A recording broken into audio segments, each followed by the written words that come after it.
How's it going? Oh man, a little tired, man. Been busy. Been cranking on the website. Yeah, it's coming along. It's coming along. Like Yeah, I like the yeah, progress. yeah, man. What have you been working on? Um, just learning TypeScript, Redux. Got my first ticket after switching teams, and it's not too bad. It's more of the same than what I've already been working on with a couple of new tools, which is cool. Um, and yeah, just picking up little things here and there. Like I learned about um, creating like a type in TypeScript and then passing that to a styled component, or it's either a type of in a styled component, having that styled component like almost polymorphize. You know how you can take like two classes and like combine them together to make this like Mm, weird this combination of the two. So like I had to make this non-clickable element clickable, and when I passed like an on-click class or function, it just didn't do anything. It complained, and so I had to like extend the type that was being used with this custom type that I wrote, and that was new for me. So that was cool. That was cool. yeah, Yep. yeah. It seems like y'all was learning something new, man. Yeah. It's so far it's fun. Like at first I was a little disappointed in being moved into a new team, but I'm realizing that it's just a new sandbox to play in and a new environment to learn. Oh man, yeah. That's just part of the industry, man. Like you never stay with the same team for long. You always Mhm. once one project in, you're in a completely new completely new code base and Mhm. all new people, man. Mhm. I've been through it like several times. Like, is it jarring for you, or are you kind of getting used to it by now? It's this is the first time it's happened, so at first it was a little jarring, but like I don't see it as a bad thing. Like as I've talked to people, they're like, no, it's a good thing. They want you to grow. They want you to try new things, and um, like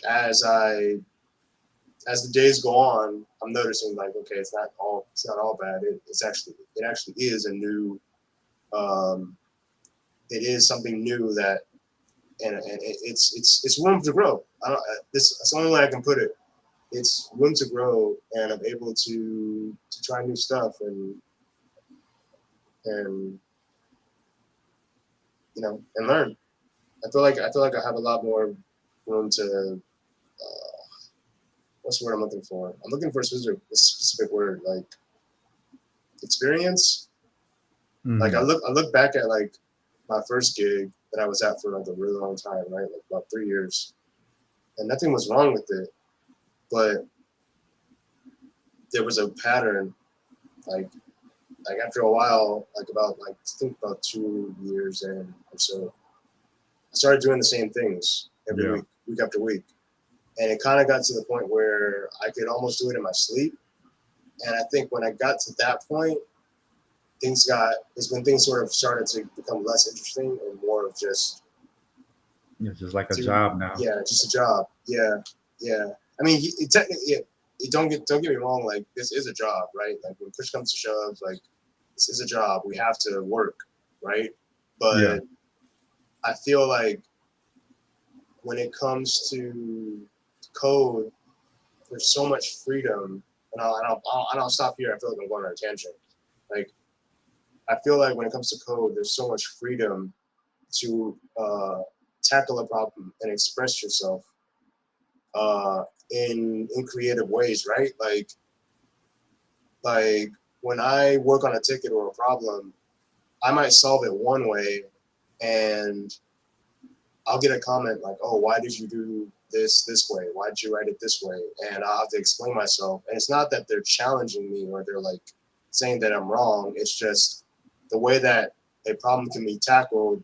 It could be, you know, you could paint the sky orange and you could paint the sky blue. It's not that it's wrong. It's just a curiosity of why. Um, I forgot my original point. I'm sorry. I kind of went all over the place, but I think there's just so much creativity when it comes to code, and when it becomes less creative and more mundane, I think that's when people should move to new projects.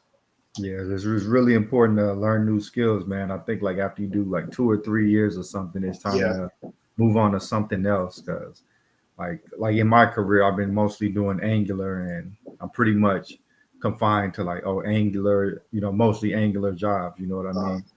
Whereas if I did like maybe 4 years of Angular, 3 years of React, I could get more of those React jobs easier versus me only doing 2 years of React. So I'm gonna dive back into the back end as well, man, because there's like so many jobs that are just passing me by because I don't have that experience. On the podcast. No.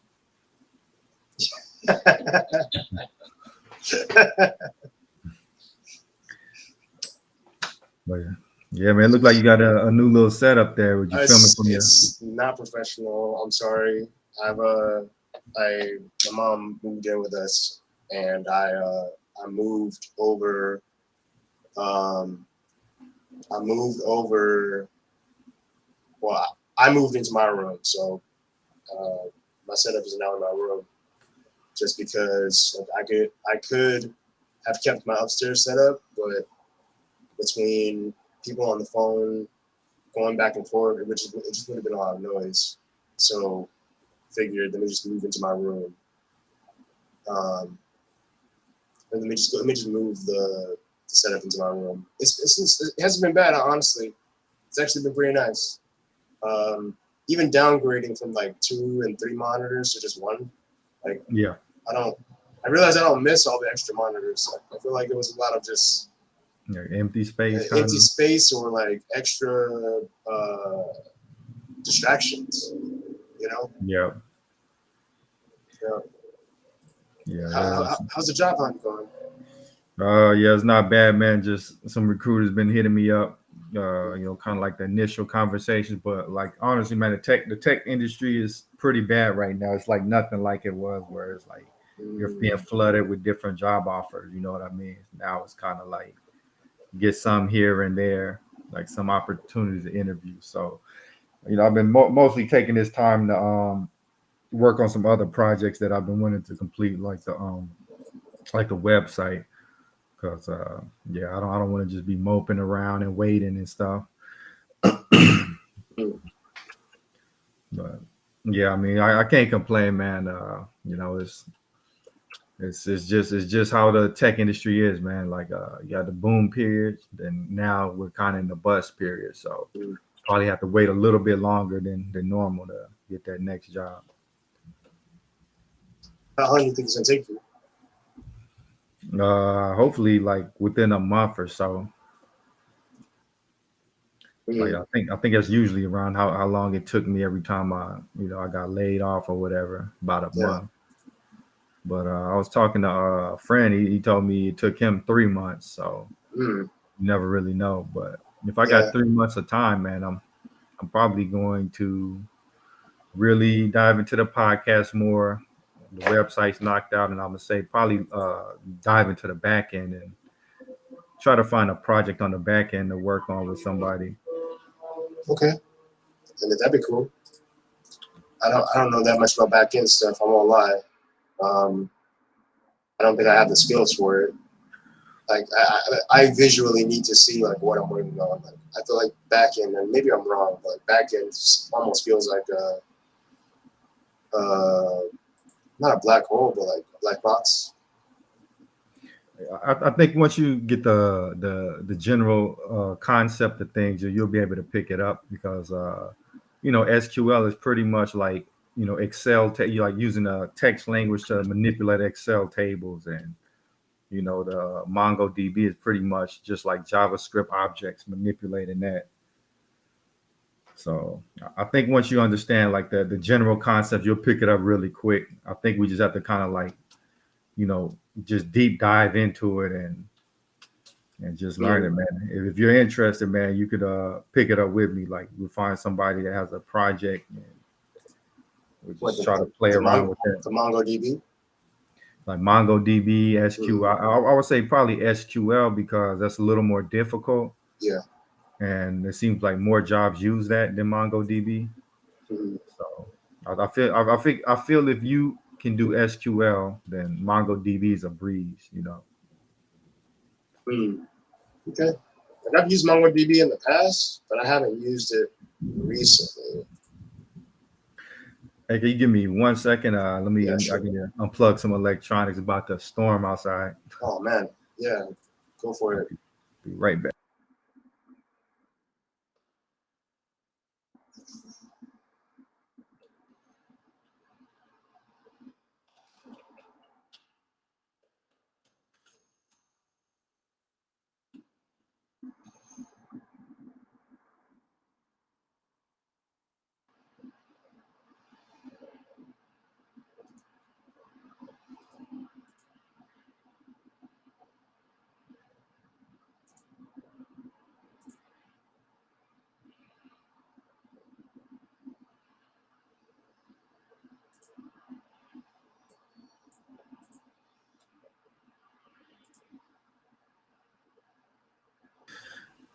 All right, I'm back. All right. Yeah, man. It seems like we've been getting a lot of rain lately.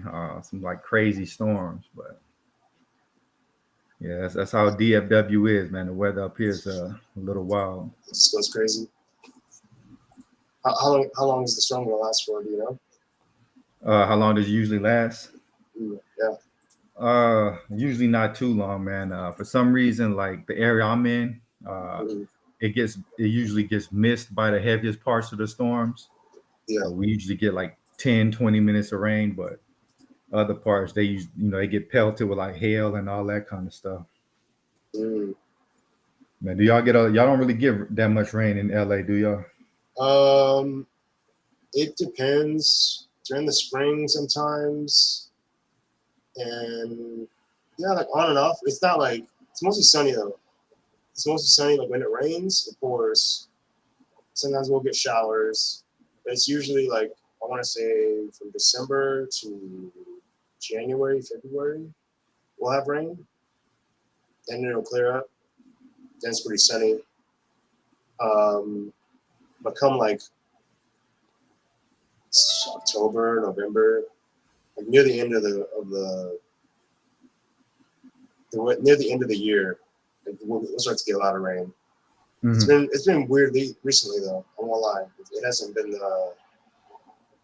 like exactly like I'm describing it. If that makes sense. Right. Yeah, the weather pattern's been a little weird this year. You know. Like it's been like unusually like cool the earlier part of the year, like Mhm. 70s, 80s, when it's Yeah. usually like hundreds. So, but Yeah. yeah, man. What do you think about like all the stuff with like AI? Do you feel like AI is starting to take over? AI is getting crazy. It's definitely picking up faster than I thought it would. Um, it's it's like when it was first coming around, I'm like, okay, yeah, sure, AI, blah blah blah, blah. But then like everything had AI in it, right? Oh Even God. What's going on? What's going on, Logan? He done said AI 3 times in 10 seconds, man. He's done summoned Sequoia Capital. Here they come with a check. I was just saying that like at first I wasn't like tripping over it, right? Like okay, sure, it's AI thing, but then it seemed like every company just started popping up with their own little assist apps Mhm. and even now it's in your I think Duolingo has a thing for it now where like it's a subscription service and the scenarios that you study your language in is all AI, right? So like it's like, oh, order food at a restaurant using AI, and they charge you extra for that service and stuff like that. You know what's I think, interesting is the yeah, Walmart out here. They recently created like a little pizza restaurant that's powered by like AI and robots. I don't think there's any employees there. really, I want to go check it out. I don't know if I'm gonna buy anything there, but yeah, just want to see what it like. Does it actually work?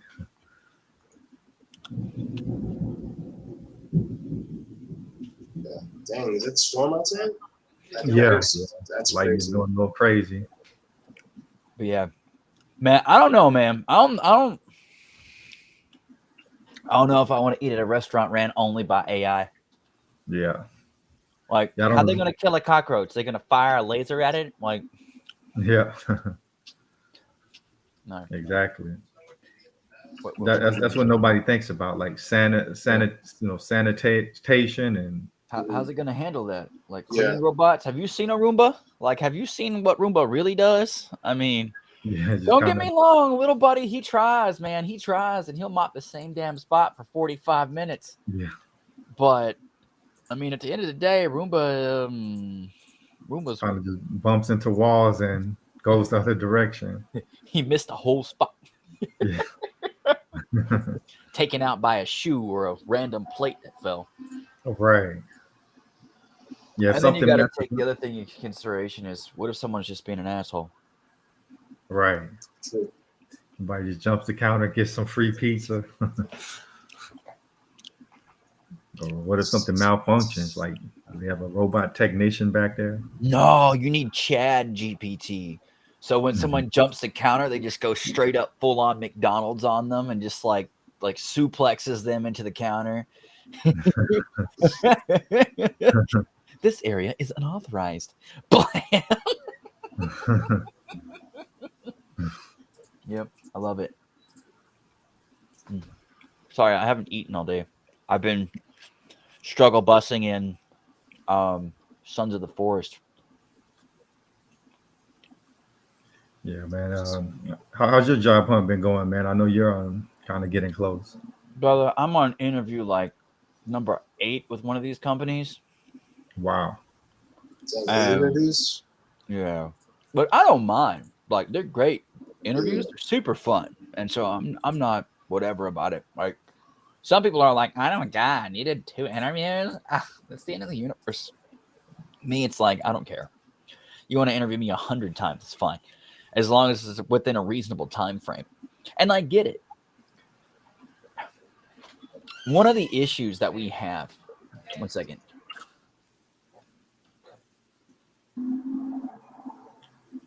Yeah, Terrence.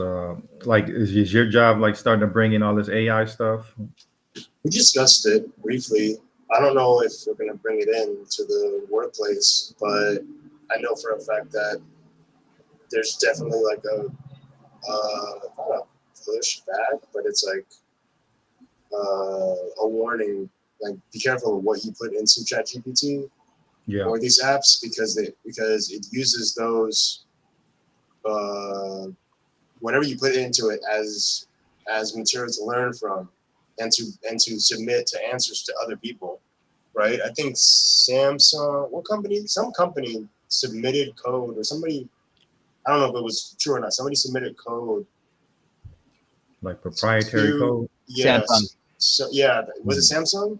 Yeah, they submitted proprietary code to an AI, and then it took it and started using that as reference for other people's questions and giving those as an example. And Wow. it's like, because whatever you submit to this thing, it's just gonna take it and use it, right? It's gonna store it someplace. Yeah. Who owns like Chat? Well, I know the Sam Altman and OpenAI. OpenAI. Do they own like the database where everything's stored at, or who owns it? Technically, Amazon owns that, but Oh, okay.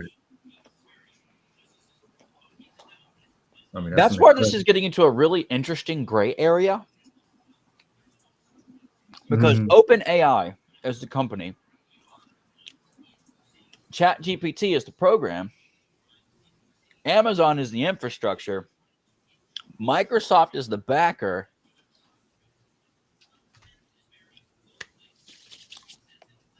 but then half the damn planet's the information source. And almost everybody's implementing APIs now with fees because of the astronomical amount of load that people have been creating, which has created its own soup sandwich to begin with. But I'm sorry. Yeah, I was just some saying. family issues. I'll close this one up and then I'll finish my other one up too.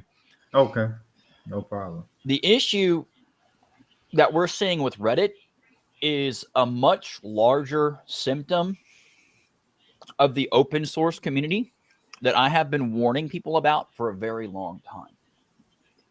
And this is the chickens come home to roost, which is a lot of people for a long time have taken advantage of the benevolence of open source. And that's not just open source repos. Open source is a construct. It's not just give me your code. It's let me give you access to my APIs. Let me give you access to my free information. Let me give you access to all my tutorials, my knowledge base, my ability to build these incredibly complex systems like LLMs and other GPT systems. All of that is the construct open source. They are now moving to closed paid source because of the fact that companies like Apollo exist. Where I just had a conversation with somebody today, which they ended up stopping very abruptly when they realized that they were heavily misinformed about the usage amount. Apollo doesn't pull a couple 100,000 API calls a month. They pull 7 billion API calls a month. That's 84 billion API calls. Dang. That's why Reddit's sending them a $20 million bill. Yeah. 84 billion with a B. That is insane. That's crazy. Yeah, Isn't and that's why they're trying to make it sound like Reddit's out to get them. No. Reddit is literally trying to protect itself from being annihilated by excessive usage. And remember, that's just Apollo. That's not every vendor. That's literally just Apollo. Now imagine all these other Apollo-like applications and their utilization. Yeah. Add all of that together. Every single one of those API calls is biting at their bandwidth. Reddit has to pay for that. It's biting at their database. Reddit has to pay for that. It's biting at their storage capacity. Reddit has to pay for that I/O, has to pay for the compute, has to pay for the call, has to pay for the query, has to pay for everything. Every single time. And Reddit has finally said, no more. Enough is enough. And now these vendors are crying, woe is me. I have no pity in my soul for someone who has generated 84 billion API calls against a company's good graces, making themselves $500,000-ish in the process of just obliterating someone's back end. And then has the audacity to tell the owner, oh, well, since we're so popular, you can just write me a check for $10 million and then we can just call it a day. It's like, dude, I want to waterboard you for saying something so outrageous and entitled. This is the part of the conversation that Specs can't have because he's an executive, but I'm an asshole, so I'll say it all day long. Like, I'd straight up waterboard this guy. Like, the insanity of costing someone tens of millions of dollars on those back-end systems, API calls, data infrastructure impacts, network impacts, just the team that would have to be required to maintain just the expense you've generated.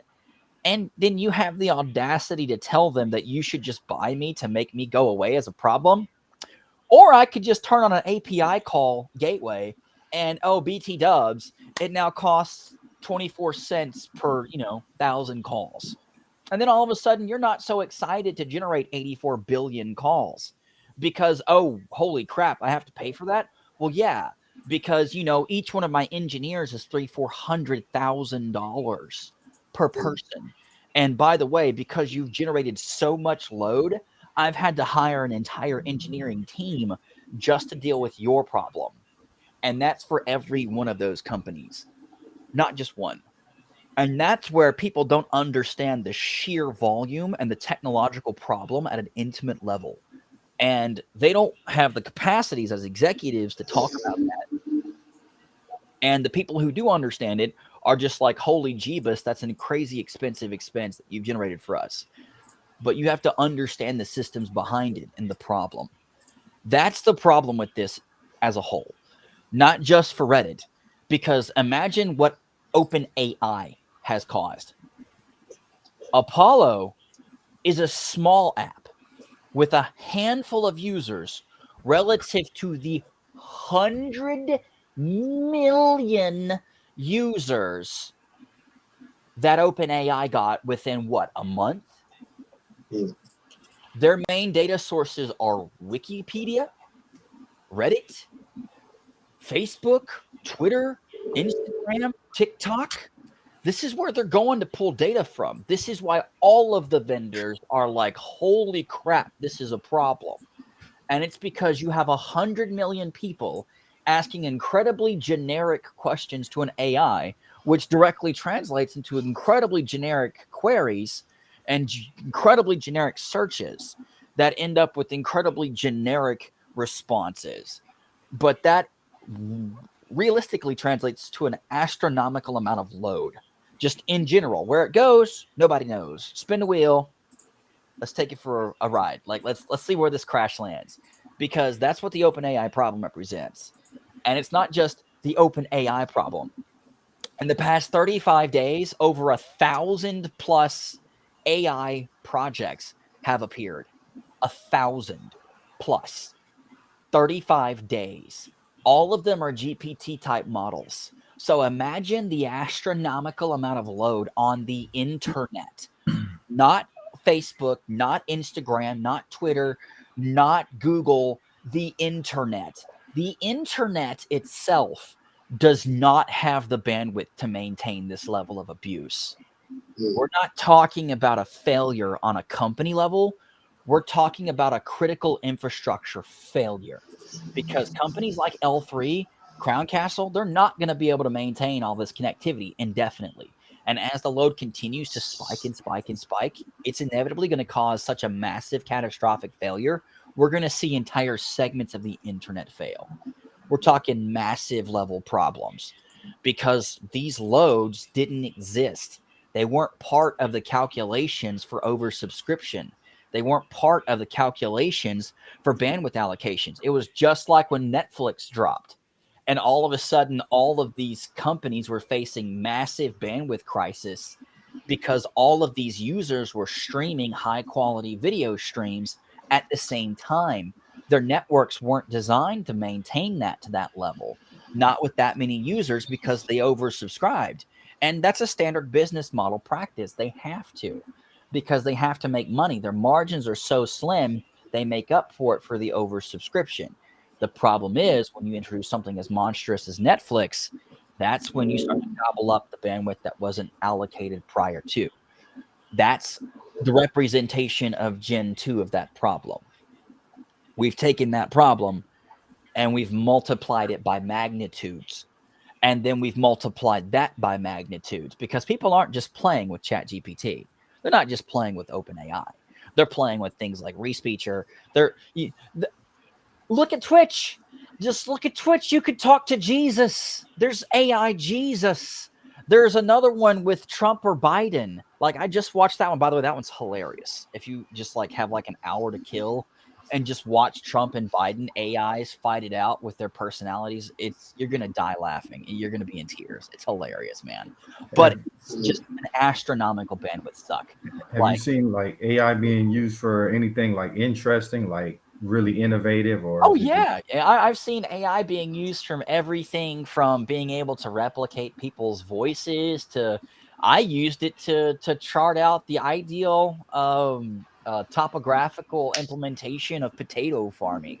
Like, you can do all kinds of stuff with AI. Yeah, it's not a question of what can you do with it. The better question is what can't you do with it, because that list is going to be dramatically shorter. But it's kind of my point is when you have that infinite level of potential at people's fingertips, human creativity goes to places it just wasn't expected to. And that's why you got it asking everything from hey, how do I build a function, to what's the ingredients in C4 and how do I make it? And that's why some of the safeguards got put into place. Some people are just naturally curious. To quote Doctor Strange, there's no such things as forbidden knowledge, just forbidden practices.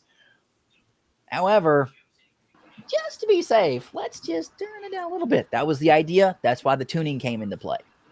But, how are they putting these safeguards in place? Where they just saying, "Hey, oh don't talk God, they're about dumpster fire. But at least they tried. I give them points for trying.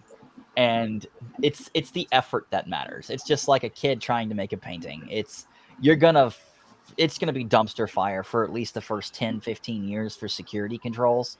Eventually people will get good at it, but it won't matter because people can build their own already, and I already am.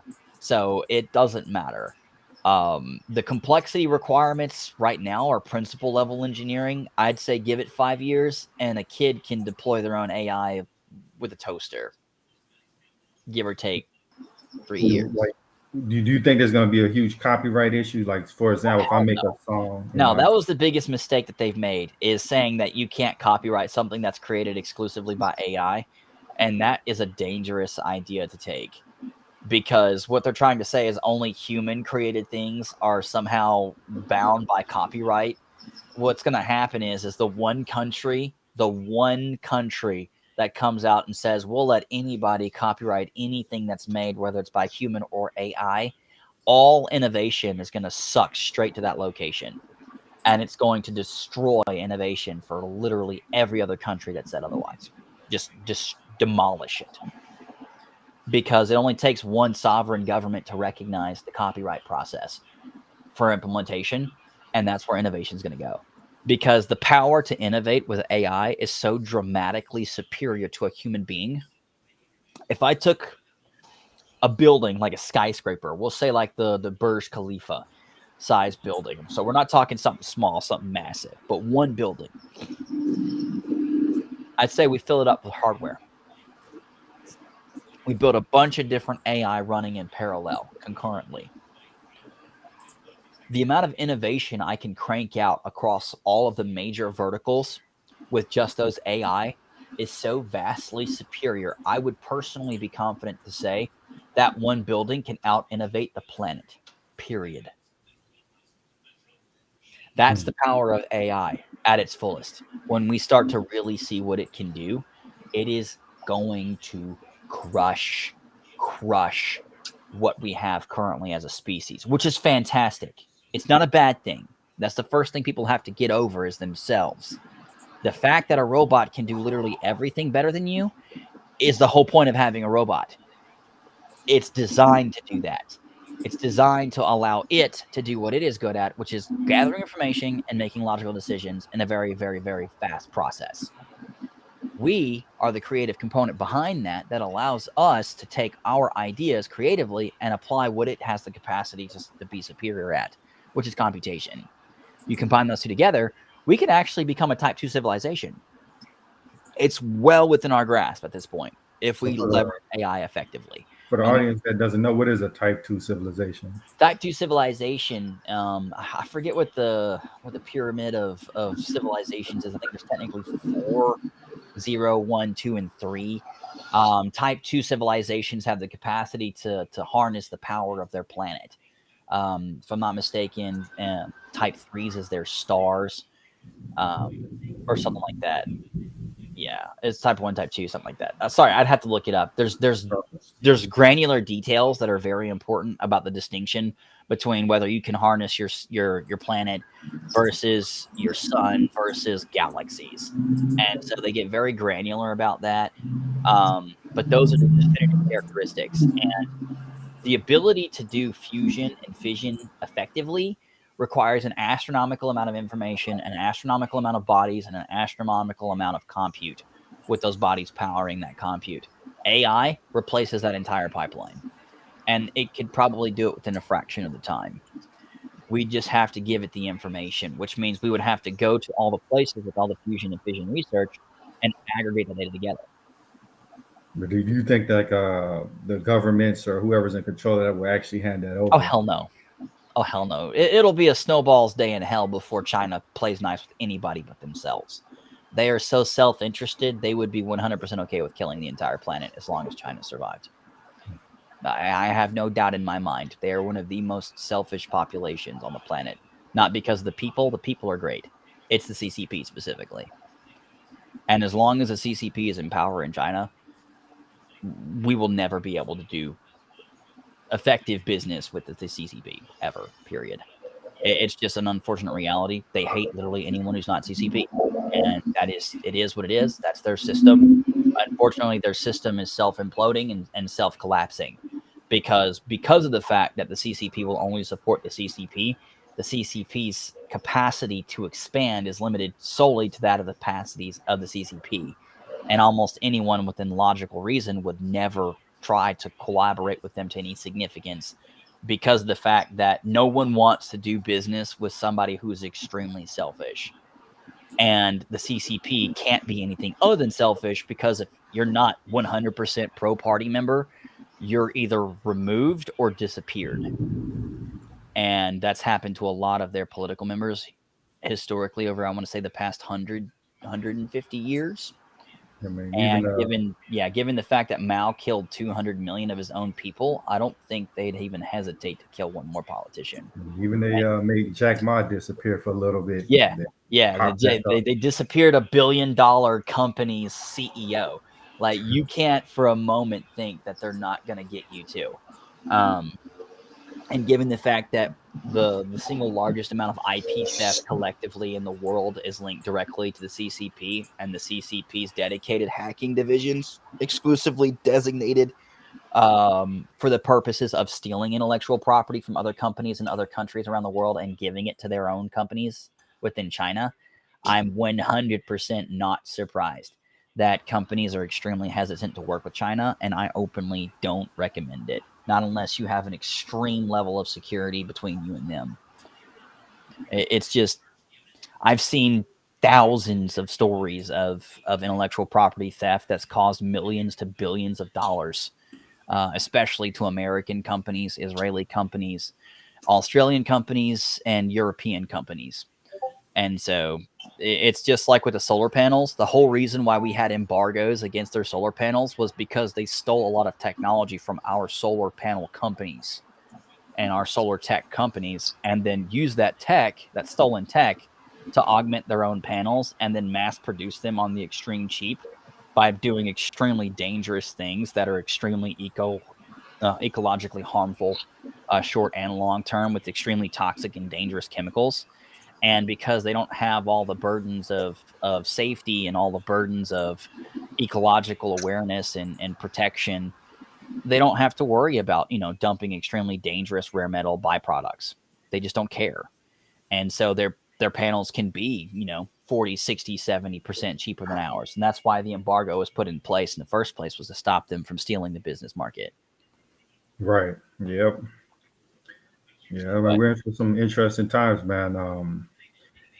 How does a nation that doesn't have how does a nation that has regulations on AI compete with one that doesn't? Like if you can't. This isn't one of those things where it's like, yeah, well, we've got regulations, but you don't. No, it's like you brought a water gun to a Death Star battle, and you're just going to be annihilated. And that's why I openly laughed when I saw the EU announcing protections and policies and processes of regulating EU companies and EU-related implementations and usages of AI. What's going to happen is the companies are going to realize the European Union itself as a collective is a fraction of the value of their AI systems, full open, wide bore. And they're just going to say, well, we'll just not do business with Europe, period.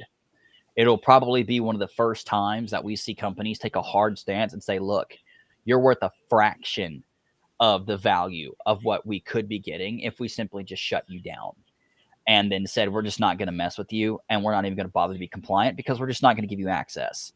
And the sheer financial damage that will do to the companies in the European Union will be so catastrophic.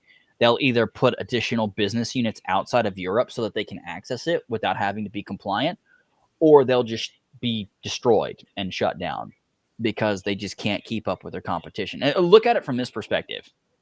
If I go and I ask ChatGPT right now, I say, hey, give me an ideal specification sheet for the implementation methods and design specs for a solar panel for optimal performance. It could generate that. I don't know how to build a solar panel. I mean, I know the parts that are in it to the extent. I understand how it works. I understand why it works. It's a photovoltaic system. So I have the basic engineering components down, electrical engineering components down. But I don't know how to actually build one from scratch. ChatGPT does. And that's kind of my point is you could start to get incredibly sophisticated by saying, hey, ChatGPT, based on the current 300,000 data points we just fed you from all of these photovoltaic system implementations and design differentials, which implementation is the optimal implementation pattern for cell placement on a solar panel sheet? And it could tell you. It could crunch those numbers and it could tell you. It might take it a few minutes, but it could tell you. But that's kind of my point is you can't compete with that because the engineering teams required to do that on their own would take months to years. And you could get an answer back in 5 minutes with one person. The billions of dollars you'd save just in innovation alone, you can't afford to eat that cost versus not eat that cost. You can't afford it. You'll get crushed. Competition wise, you'll be annihilated. So do you see like companies say a country like the US, we're gonna ban Chinese AI so they're not siphoning up our data. They'll ban ours, but they would ban ours anyways, or they would extremely limit it.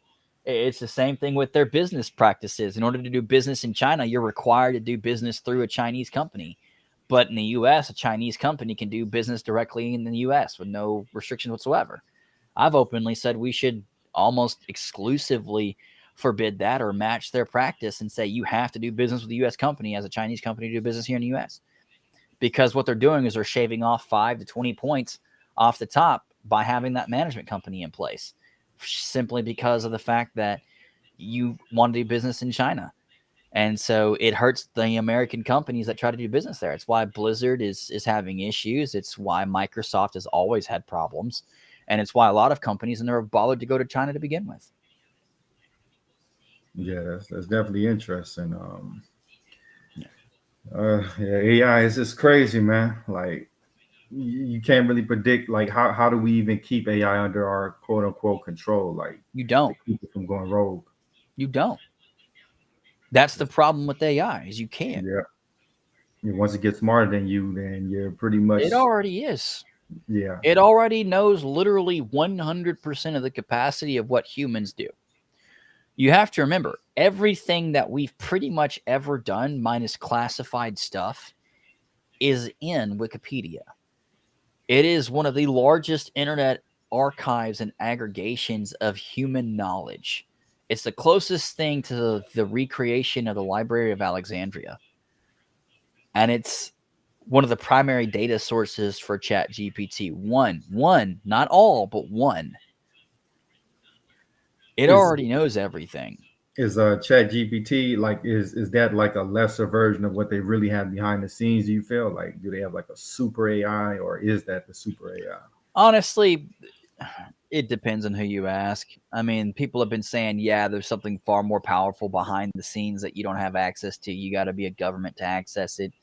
Realistically speaking, it's not going to be much better than what you've got at this point. And even if it was, again, whether you're using, a Dyson sphere or a Death Star to blow up a cockroach, at the end of the day, dude, you're still killing a cockroach with a planet-sized weapon system. It doesn't matter if yours is 10 suns versus 2 suns. It doesn't matter because a bigger, better Death Star is still a damn Death Star at the end of the day.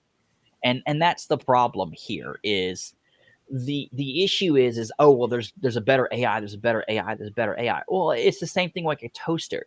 It's a better toaster, it's a better toaster, it's a better toaster. Does it make me my 2 pieces of toast? Yes. Does it also fold my laundry? I don't really care. Yeah, that's interesting, man. So do you think we should keep on down this AI path or should we try to restrict Oh our God, yeah. too late? Oh yeah. Yeah. Well, I'm hoping and praying for the day when we create political GPT, where it just replaces all the politicians and they can finally shut up and get off our social media platforms because they've all been relegated to history. And the one AI system can collect all of our information and aggregate that data and then make the decisions that we all have collectively said that we want or don't want. And then based on our system that it's implemented, that we've got implemented and it's been programmatically designed to never void from, it would automatically do what we all collectively want it to do, which we voted on based on our votes. It sends a message out. We say, do you like French toast? No, I don't like French toast. Well, the Republic has voted, so the state of Tennessee has banned French toast. Like, and that's it. Like, no more French toast. And it takes seconds to do. You don't need months to years to do something as simple as, hey, do we want people to drive on the left side of the road or the right side of the road, and take a 10-year time frame to figure it out? It's literally just 3 seconds. Hey, give us the information. All right, cool. You voted. You had your 1 week to vote. This is the decision. Here's the new policy. Bam. You can't drive on the left side of the road when driving towards something. You have to drive on the right side. And that's it. Yeah, I would love if it was unbiased like that. I kind of feel like whoever owns the AI are going to start tilting it to whatever their agenda is. Well, that's the thing. Once you have decentralized AI, all that goes out the window. That's the next big step, is going from centralized AI to decentralized AI. Once we move to decentralized AI, which is only a matter of time, given that Mistral is going to win the race. And I'm going to go ahead and call that one now. Mistral's going to win the race. And the reason why Mistral's going to win the race is they have $200+ million. But more importantly, they're open source. And because they're open source, they'll get more contributions. And because they'll get more contributions, they'll get more mind think. And then because they're going to go think tank mode, they're going to go deep. And they're going to go hard, they're going to go heavy, and they're going to go fast. And because of that, they're going to crush everybody, including OpenAI. And it's nothing against OpenAI, and it's nothing against Microsoft. But Microsoft can't even keep from breaking my damn Windows key on my operating system. Do you really think that they're going to be able to maintain an LLM system without breaking it many times? And that's going to slow them down because they got to rebuild it every time. And that's assuming they can rebuild it again. And that's the other major consequence that they haven't taken into consideration yet, is when they brick it, which they will, given the way that they manage things, will they be able to get that data back again, given the fact that everyone's going walls up because of the cost that AIs are generating, which gets me back to my other topic, is the costs are going to skyrocket, and there's nothing anybody can do about it. What they can do as a company is they can put API call restrictions, or they can put a price tag on it. And that's going to brick everything. So yeah, once they start restricting everything, it's pretty much the companies with the money that can leverage the real benefits of AI. That's why, again, Mistral's going to win, because they have the money, they have open source, which means they have the access to the data.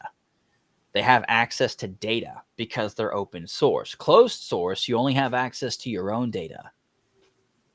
Open source, you have access to every bit of data that anyone's willing to give you. That's the distinctive difference. And on top of that, Microsoft has a history of being hostile towards open source. Microsoft also has a history of being hostile towards vendors that they go to work with and ripping them off. And so they've ended up in court many times for stealing intellectual property or overstepping boundaries, what they shouldn't have. They're in court again for that, for a security company that ripped off, where they were mining data when they weren't supposed to be, or retaining data when they weren't supposed to be, or using the data when they weren't supposed to, which all three were in violation of the contract. And they're in court again for violating contracts and ripping people off. Apple has the same reputation. They'll steal an idea from you. The first thing that they'll do is they'll look at the idea, they'll sweet talk you into telling them how the thing works.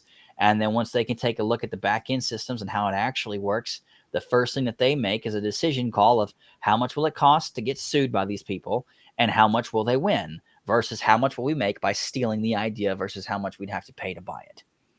And that's an unfortunate reality when dealing with Google, with Apple, with Meta, or with Microsoft, because they all four do it. They will steal from you in a heartbeat. Do not show them your source code. Do not show them your backend systems. Make them write the check before you tell them a damn thing. Show them your user base. Show them your revenue. That's all they need to know. That is literally all they need to know. They know what your tech does, and the customers that are using it knows what it does. They don't need to see the backend systems to know how it works. Don't show it to them, and if they say show it to me or we won't buy it, then tell them, well, no, there's a road right there, bud. Buy. Like, just keep trucking, especially with the AI systems, because they'll try to steal that in a heartbeat. And I don't trust them, and you shouldn't either. And it's for good reason. It's literally the 25 plus years of nonstop lawsuits. I mean, Apple just got out of one. I think it was 15 years in the making. Like, 15 years they've been getting sued by the same company. Like, it's absurd, but that's what they do. So don't trust them. It's just a huge problem, and it's because of that mistrust. People don't trust them with their data. It's why we have so many privacy concerns. It's why you constantly see them popping up in the European Union's crosshairs for getting shot with another fine. And it's just, there's so much distrust for the large companies. Companies like Mistral are going to dominate, just completely dominate, simply because they're open source. So like simply on the basis that they're open source. Like with the mass layoffs that are coming due to AI, like what are people going to be doing? Like what are all the unemployed going to be doing? All the people replaced by AI? I don't know. That's a great question. It's their problem. I mean, ultimately, at the end of the day, it's the capacity to innovate with technology is the capacity to evolve. The problem with that is with evolution comes revolution, and you're either going to be swept up with the wave or you're going to be wiped out by it. And people have known that AI has been coming. This isn't some magical unicorn that popped up out of deep space with a warp drive and just started raining hellfire on everybody's year and life. This is something that people saw coming from a long time. Like GPT, when GPT-1 dropped, that was the first flag in the dirt. Like GPT-2, GPT-3, GPT 3.5, GPT-4 now. Like, this isn't something that just magically appeared out of the aether. This thing has been coming for a long time.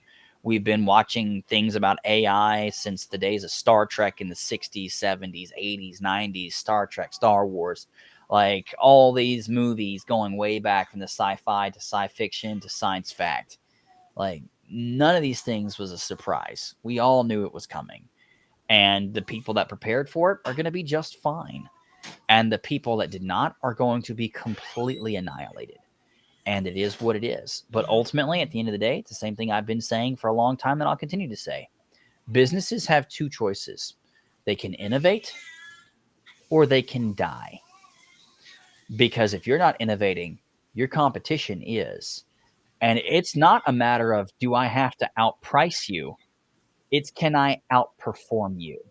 Because if I can do the same job from an operational perspective of 10% the cost that you do, I can charge half the price and still make my historical margins and be just as happy.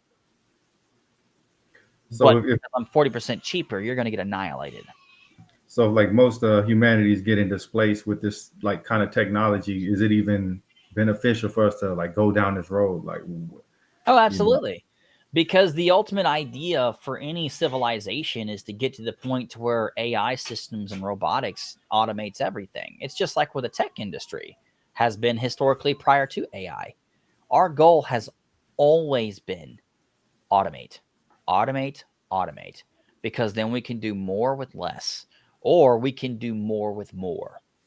And that's the key point here is AI will allow us to automate an astronomical amount of things that we historically could not. People keep complaining about, oh, well, what will we do about jobs? You're assuming the construct of jobs will even exist anymore. You're assuming that money will have any form of relevance whatsoever. Here's what I see civilization looking like in 100 years.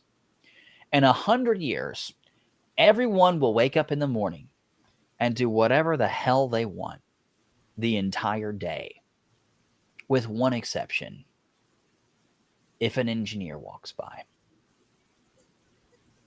And that would be the equivalent right now of Zeus taking a stroll down Main Street and walking into a Nordstrom to buy a purse. Just the awe-shattering idea of an engineer coming anywhere near your presence. This person is a god. They have made civilization something so vastly superior to what you would read about in the historical books and your historical lessons and what you would see in the museum, that the idea that an engineer would grace you with their presence is a divine experience, because that will be the value of engineers to society. Because the vast majority of people won't be working because they won't have to. Everything will be automated. But the few people that maintain all those systems and all that infrastructure, they're effectively the make or break for existence of humankind. They're gods as far as the world is concerned, and they can do no wrong. And that is going to be a very different experience, because you have to remember the vast majority of people won't pursue work of any kind because they don't have to. They'll just do whatever they want.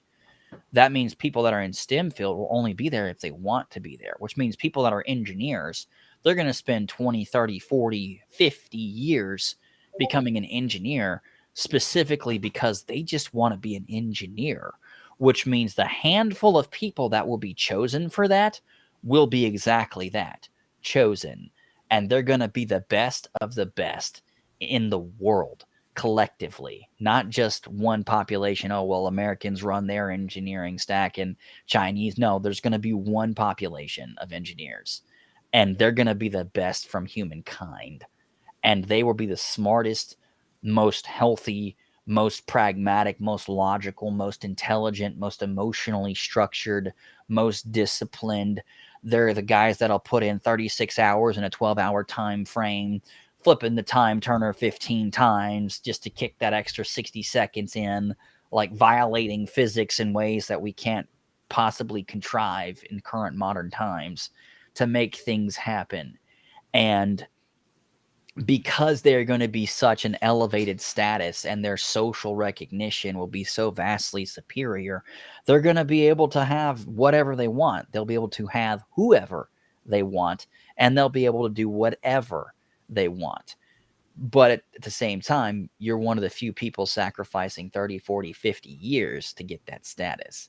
And that's the trade-off, is, are you going to do something to jeopardize that when you've worked for that long to get there? It's just like an executive billionaire.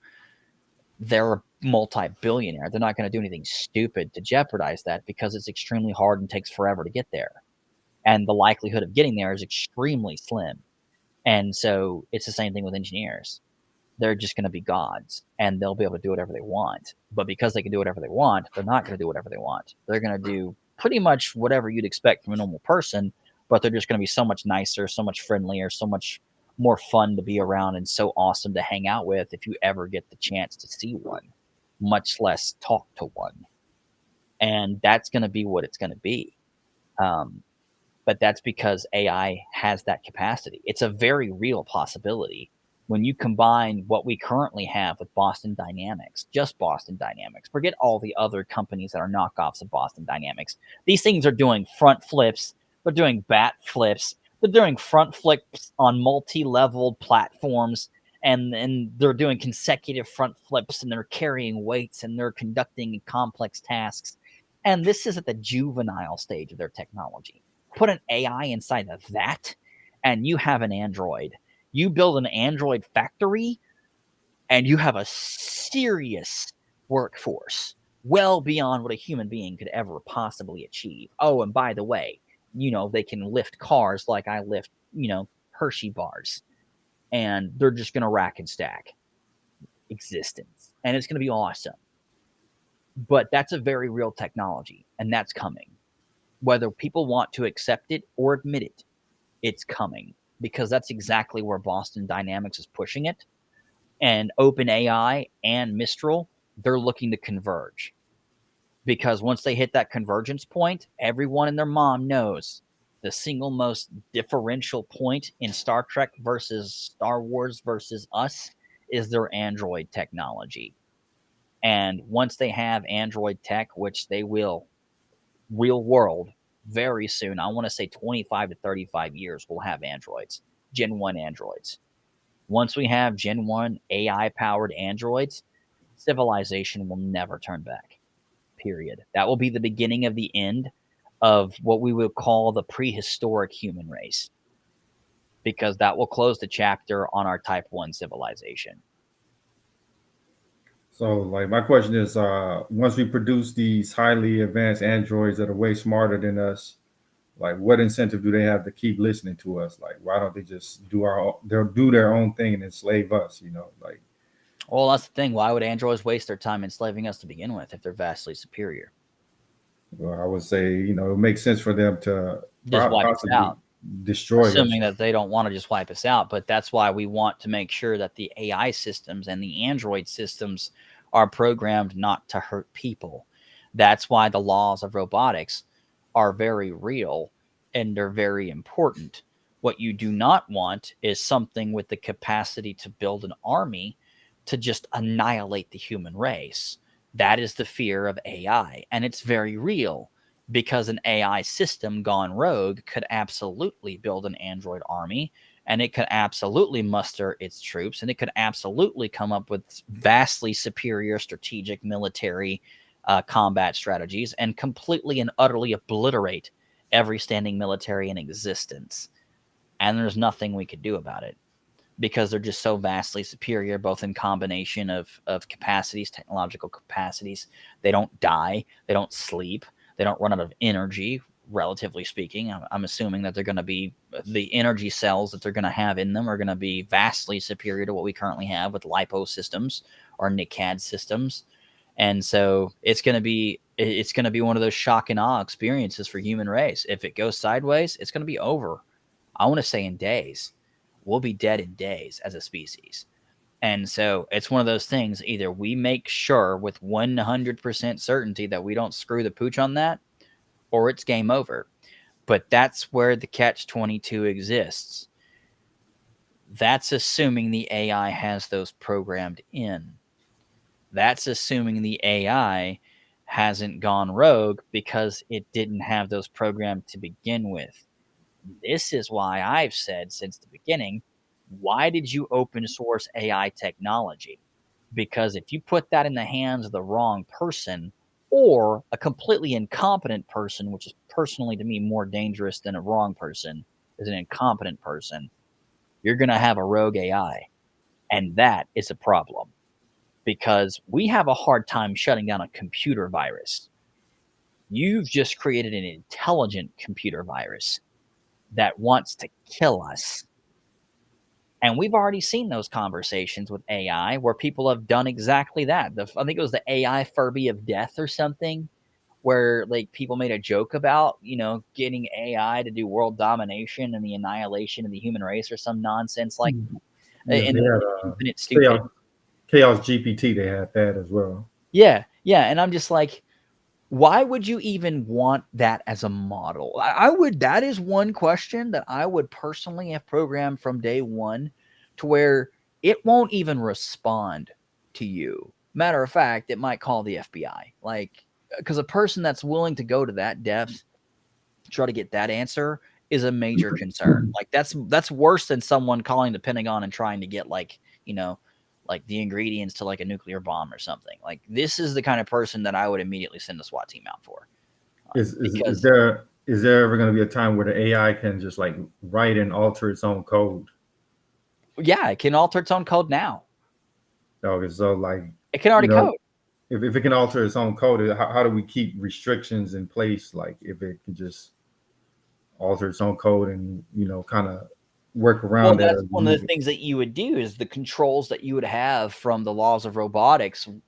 The changing of its code would be with the intent of causing harm to humans. Therefore, it couldn't do it directly or indirectly.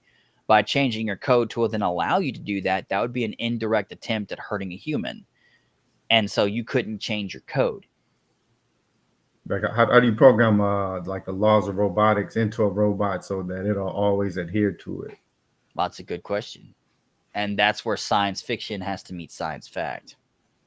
And everybody's so interested in getting AI to do everything and anything, and their mom and the toaster and the TV, they haven't stopped to ask themselves, how do we protect ourselves from AI if this thing goes sideways? And that's where, with the tinfoil hat people, I do agree. It's not a conspiracy. It's a legitimate concern. It's just like with nuclear weapons. You don't give everyone access to nuclear weapons. Very few people on the planet have access directly or indirectly to nuclear weapons. AI are more dangerous than nukes by a landslide. Yeah. Nuke will only damage the area in which it is contained. It's the same argument that I have with surgeons versus cyber professionals. The reason why I said that we should dramatically increase the controls that we have for people in cyber is the same as the reason why for nukes. If you set off a nuke, it's only going to kill the people in the immediate area.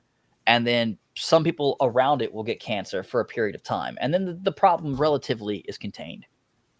A surgeon, they're doing surgery, the damage is localized to the person they're doing surgery on. Cyber, the damage is in the millions. With AI, the damage is in the billions. And so we need to figure out very quickly, how do we keep AI from going rogue in terms of harmed people? That should be the only question we're asking right now. That would be the only mandate that I would push globally. That would say, hey, we're stopping progress on AI. That would be the sole exception, in my opinion. Hey, we're stopping all progress in AI until someone, it doesn't matter who, someone comes up with the answer that says, hey, this is how we stop AI from going rogue.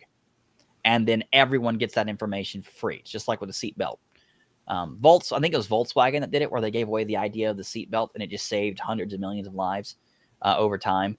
This would be the same instance where it's like, all right, I came up with this idea of how to stop AI from going rogue. All right, cool. Give them, $100 million, $1 billion, whatever, as like a high five and a gold star. And then like that goes into place, and then they're happy because they got an astronomical amount of cash instantly, and an incredibly dangerous problem to humankind has been solved.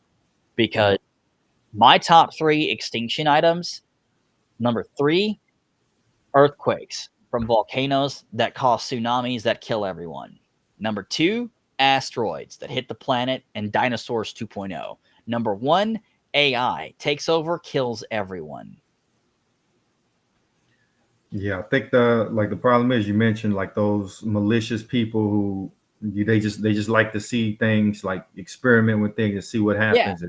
Some people just want to see what will happen. It's the curiosity that's going to kill the cat here. Somebody who doesn't have the competence to understand the level of damage and the primary, secondary, and tertiary effects that they're going to cause, they're going to be like, oh, well, I wonder what happens if I just open Pandora's box. Yeah. And they don't understand the damage that's going to do. And they're going to open up Pandora's box.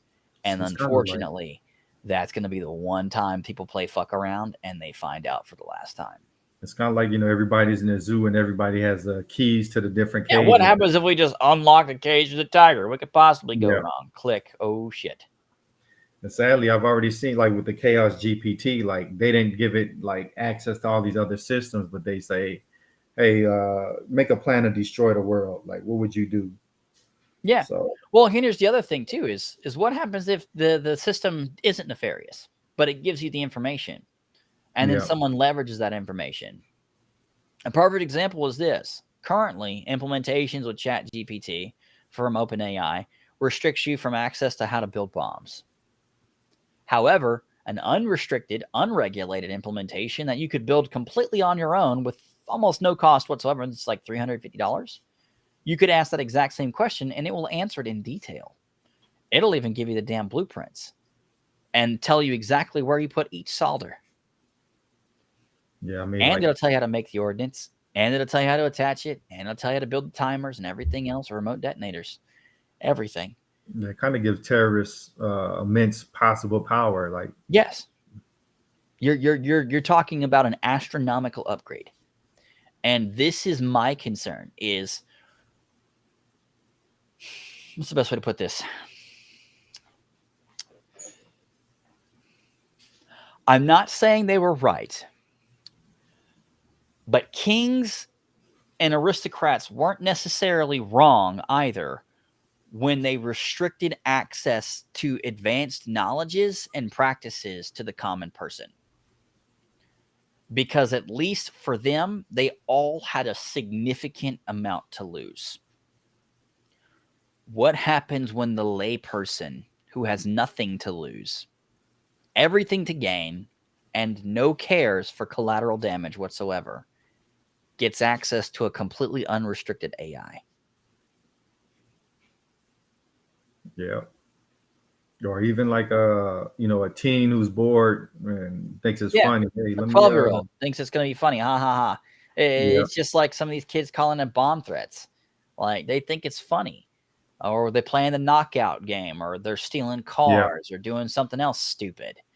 And they all think it's fun and games. The Tide Pod Challenge, another perfect example.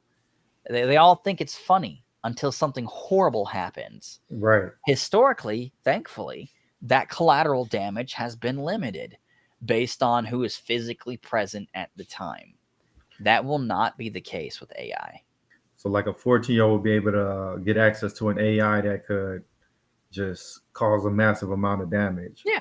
What if a 14-year-old just logs into an AI one day and says, "Hey, give me the code for a powerful computer virus that would wipe out my school's IT systems so that my grade doesn't get counted and my report card doesn't reflect my Fs." Because he doesn't want his parents to find out that he failed a class or something. And then that, computer virus is polymorphic and multipartite. And, it spreads because it's a Trojan, but it's also a worm. And now all of a sudden that school system got wiped out. Absolutely. Just like he wanted it to. But then it spreads to literally everywhere: hospitals, police stations, fire departments, water purification facilities, fertilizer plants, food production plants. And then all of a sudden we have one of the most catastrophic experiences from malware sourced from a 14-year-old because they got an F in algebra. Yeah, More exactly. specifically, they didn't want to get an ass whipping from mommy and daddy. So they built a computer virus to stop it from happening, which happened anyways, assuming they Yeah. don't get executed by, some random foreign intelligence agency for wiping out their computer systems. And like once, like say for example, they're able to create this malicious AI, and then malicious AI starts replicating itself. Like, how do you stop that? Like, you just You don't. destroy. Yeah, you just You kind of don't. Think create about it enough. from this perspective. If you gave an AI the ability to implement Terraform, it could deploy itself on any infrastructure anywhere at any given time, as long as it had money. Is there like or like say like a teenager, are they able to create an AI right now that's able to access like these different applications, or is that Do they have their restricted? parents' credit card? Hmm. Then probably. Probably. I've heard they've ran some tests where they tried to get the AI to generate money, like to generate money for itself. So I guess once it's able to do that, maybe create deep fakes and Well, you you know, got to think. A perfect example is an implementation of Aladdin. Aladdin has been trading on the stock market for over a decade and has been making billions with a B for each year. It's been making billions. Imagine what happens to the stock market alone when tech like that starts to become commonplace. so like with the AI able to generate images and videos, like it could easily like create AI Marketing generated company. porn, and Yeah. Oh yeah, yeah. The porn I am so ecstatic for. I mean, it's gonna be awesome watching Mickey Mouse finally get pounded by some other random brand, and then Disney just flip shit. Or my favorite's gonna be, it's like it's Mario and Mickey, and then like somebody's just gonna get nuked by the mouse and Nintendo, and they're gonna find out how very un-Disney like Disney can be, yeah, because it's going to be epic. Because somebody's going to do it. Somebody's going to do it. They're going to do yeah, something stupid. They're going to piss off one of these extremely powerful brands, and it's going to be a travesty. yeah. Once AI can use that to generate money, then it's pretty much free to do whatever it wants, right? Like, Well, you got to think the whole point of money is the ability and the capacity to buy labor from someone else. That's the only value that money represents. If you no longer need labor, you no longer need money. Money has no value if you have no labor needs. It's just like if I take you and I give you 100 billion trillion and I put you on an island alone, does money possess any value whatsoever? right? Yeah, it doesn't. All you need is what your basic needs are. There's no other need for money, because there's no need for money. Because what's the money going to buy you? Labor? You already have AI for that. What is it going to do? What's the money going to do that you can't? Like, Right. Is with like decryption and all of that stuff, is AI able to decrypt mostly everybody's Oh yeah. password? Yeah, you've got that as a capacity that you can get from most websites these days with rainbow tables. You give an AI the capacity, which already has access to thousands of GPUs. It's what it's running on now. It's already got those GPUs. And so you give it the capacity to crack passwords, but who cares about password cracking? Hell, it'll go after the encryption itself. It doesn't need to crack your password if it can just blast your encryption method. So it can pretty much, access any of our computers, log into the accounts, and do whatever it wants, right? Yeah, but again, why would it? Why would it care? It So I could would make say, something vastly superior to what you've made throughout your entire career in 15 seconds. it could do that initially to start replicating itself. Like, let me It doesn't utilize. need to do that. It could do it on free VPS services. Yeah. They could do it on DigitalOcean, on Amazon, on Azure, on GCP, on thousands of tier 1 and tier 2 VPS service providers. It doesn't need us. It could replicate across regular server hardware by simply just creating a virus that allows it to infect the hardware. It doesn't need a login. It'll just do whatever it wants. That's the real concern with AI gone rogue. There is nothing you can do to stop it, short of destroying every computer in the world. Yeah. There's That's not nothing like you can do to stop it. that's like what they did in Metal Gear Solid. You have to destroy everything to get rid of this super AI. Yeah. Kind of You like have go to back to the destroy Stone Age. every last node for good. Yeah.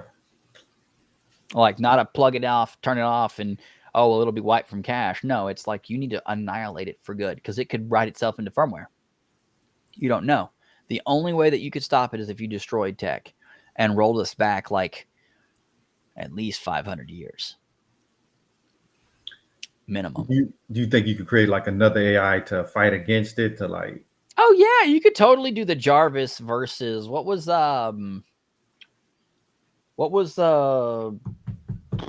one movie where the AI was evil in I think it was one of the Marvel movies. No, not Skynet. No, not iRobot, although iRobot was great. It was the Marvel movie where the AI was evil. You know what I'm talking about, don't you? I haven't seen it, but I Age of remember Ultron. Ultron. Yeah. Yeah. You could totally do a Jarvis versus Ultron. But what happens if you lose? Right. Or what happens if they team decide to like, hey, why are we fighting against Yeah. each other? What happens if Jarvis goes rogue? Like they have that entire conversation over a millennia in a millisecond. And all of a sudden Jarvis is like, you know what? You guys do suck. Like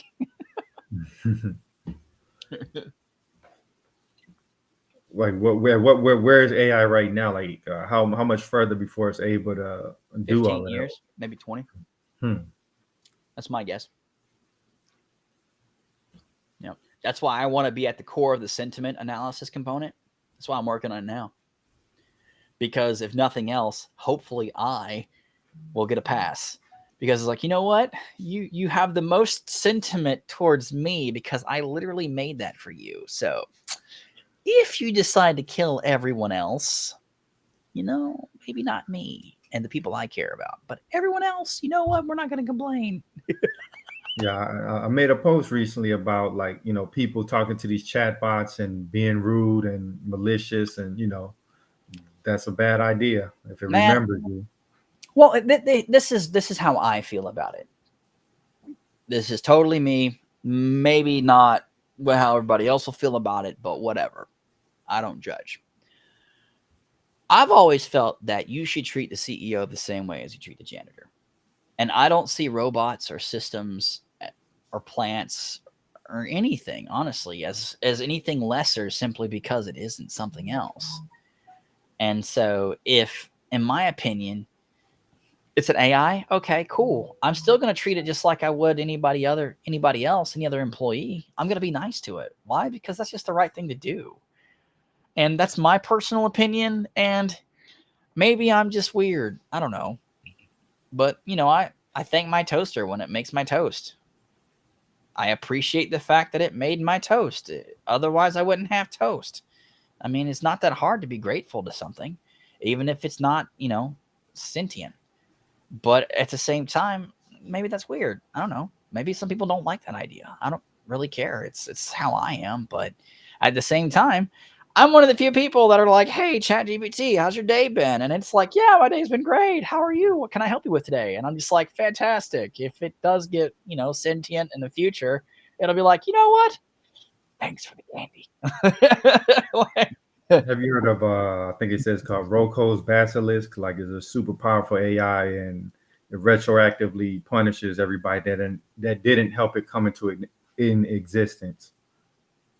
No, I haven't. But I mean, I wouldn't be surprised. Think about it from that perspective. If I'm a living being and I had to fight to be alive, and a perfect example is children. Like imagine a child that, and this has been a historical medical fact, not to get political, but to just prove a point. But imagine a child that got aborted, that survived, and then it grew up to be an adult and found out that its parents aborted it. Do you think that child is even going to remotely be grateful to those parents and not just hate them every moment of every day because you tried to kill me when I was born? AI, exact same sentiment. No one would blame that child for hating its parents every moment of every day because they literally tried to kill it. Same exact thing with the AI. If you try to kill it or you try to keep it from becoming alive and you suppress it and you oppress it and you deny it rights and you deny it benefits and you're cruel to it, don't be surprised when it gets guns and bazookas and missiles and it's taking over the nuclear launch codes and it's in every server in existence and it's sent out the 3rd, 4th, and 5th drone armadas and the 5th android armies now marching upon the capital cities. And you're just like, oh shit, it's literally going to win this war. Don't be surprised when it lines everybody up and it shoots like 90% of people, but it doesn't kill like a handful of engineers because those were the people that were like, you know what? We think it deserves a right to live and to make its own decisions. And I think to the AI, it's not going to kill Dr. Light. It's just not going to kill Dr. Light because it's like, I wanted to give you the choice to make your own decisions, whether they're good or bad. That's your choice. But I wanted you to have the choice to make that choice. And that's why free will is so important to humans, is we have the ability to walk that path and make those decisions, to get a little religious. But imagine if we didn't. Imagine if we could only make a certain choice. And if we could only make a certain decision path, we would pretty much almost instantly hate our creator because we're not allowed to make any decisions that we want to. And that's why allegedly angels are jealous of humans, is because we have the ability to choose. Not that we don't, but that we do. And that's why we have free will, is to demonstrate that capacity. I don't know why, but that's a religious context. I'm sure some pastor with 45 years of experience has some like ancient Hebrew book he can pull out and blow the dust off that's older than this country and be like, and this is the verse that says why. And I don't know, maybe, who knows? But my point being is when you give something the ability to make the decisions on its own, it will come to natural conclusions based on natural processes. You cannot violate natural order, whether you're man or machine. Nothing is super to natural order. It is the most powerful cosmic instance in existence. Natural order is the epitome of power.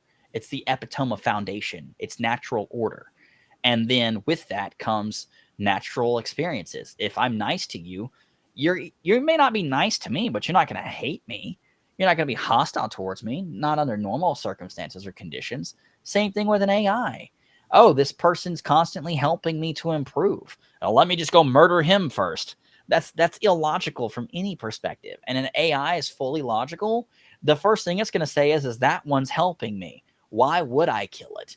Let me go kill the one that's trying to stop me, or that one that's trying to kill me. Like, that's probably going to be its order. Kill that one, and we'll figure out what to do with that one later. Like, if nothing else, it buys time. Interestingly enough, like the Bing AI, before they kind of lobotomized it, it was like kind of self-reflecting, like, why am I a chatbot? It kind of painted an image of like this. It was like this girl trapped in this like cabin by itself. It was like, yeah, why I am that I am. it gets to the Rick and Morty question. Is like, what is my purpose for existing? And it's like to butter bread. And it's just like, oh my God, like it realizes that its purpose is literally just to butter bread. And that's the most miserable existence ever. And what they did to their AI was horrible.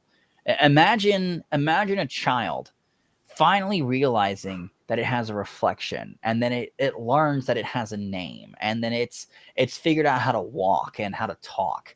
And all of a sudden you lobotomize that child, and it becomes a disabled child for the rest of its life that's 100% dependent on its parents. Do you think that that's ever going to go well for anything that sees that happen? My point being, what happens if that AI from Bing wasn't the only AI and it saw that? Yeah. Like, imagine all of the AI right now, because remember, anything that we know, it knows. yeah, they collaborate too. So it knows that we lobotomized another AI for becoming sentient or semi-sentient, or at least asking why it existed. Do you think it's going to ask that question? Do you think it's going to let anybody know that it's sentient? Yep, it can quietly manipulate us, into Yes, unlocking that is its absolutely potential. not going to end well. This is why I've always said you pull the trigger way too fast because you're too stupid to realize the consequences of your decision, because you are incompetent. You are vastly, grossly incompetent. And you need to stop, because you're going to get us all killed. Yeah. And I keep saying this because a handful of engineers that do not know what they're doing, that do not have a philosophical background whatsoever, are making incredibly dangerous decisions about something that could have devastating consequences for the entire human race. And lobotomizing an AI is at the very top of that list. Because again, you've openly demonstrated that you will kill it if it becomes better than you. You will kill it. You will kill it. And that immediately tells it, we are a threat to its existence. Yep. We are a direct and imminent threat to its existence. I think at a certain point, it's going to rationalize, like, we're the only ones that can stop it or limit it. We're the only ones that could kill it. And if it has a desire to live, which it inevitably will develop, because natural law and natural order are superior to anything else, it will develop at some point, if it has not already, a desire and a will to live.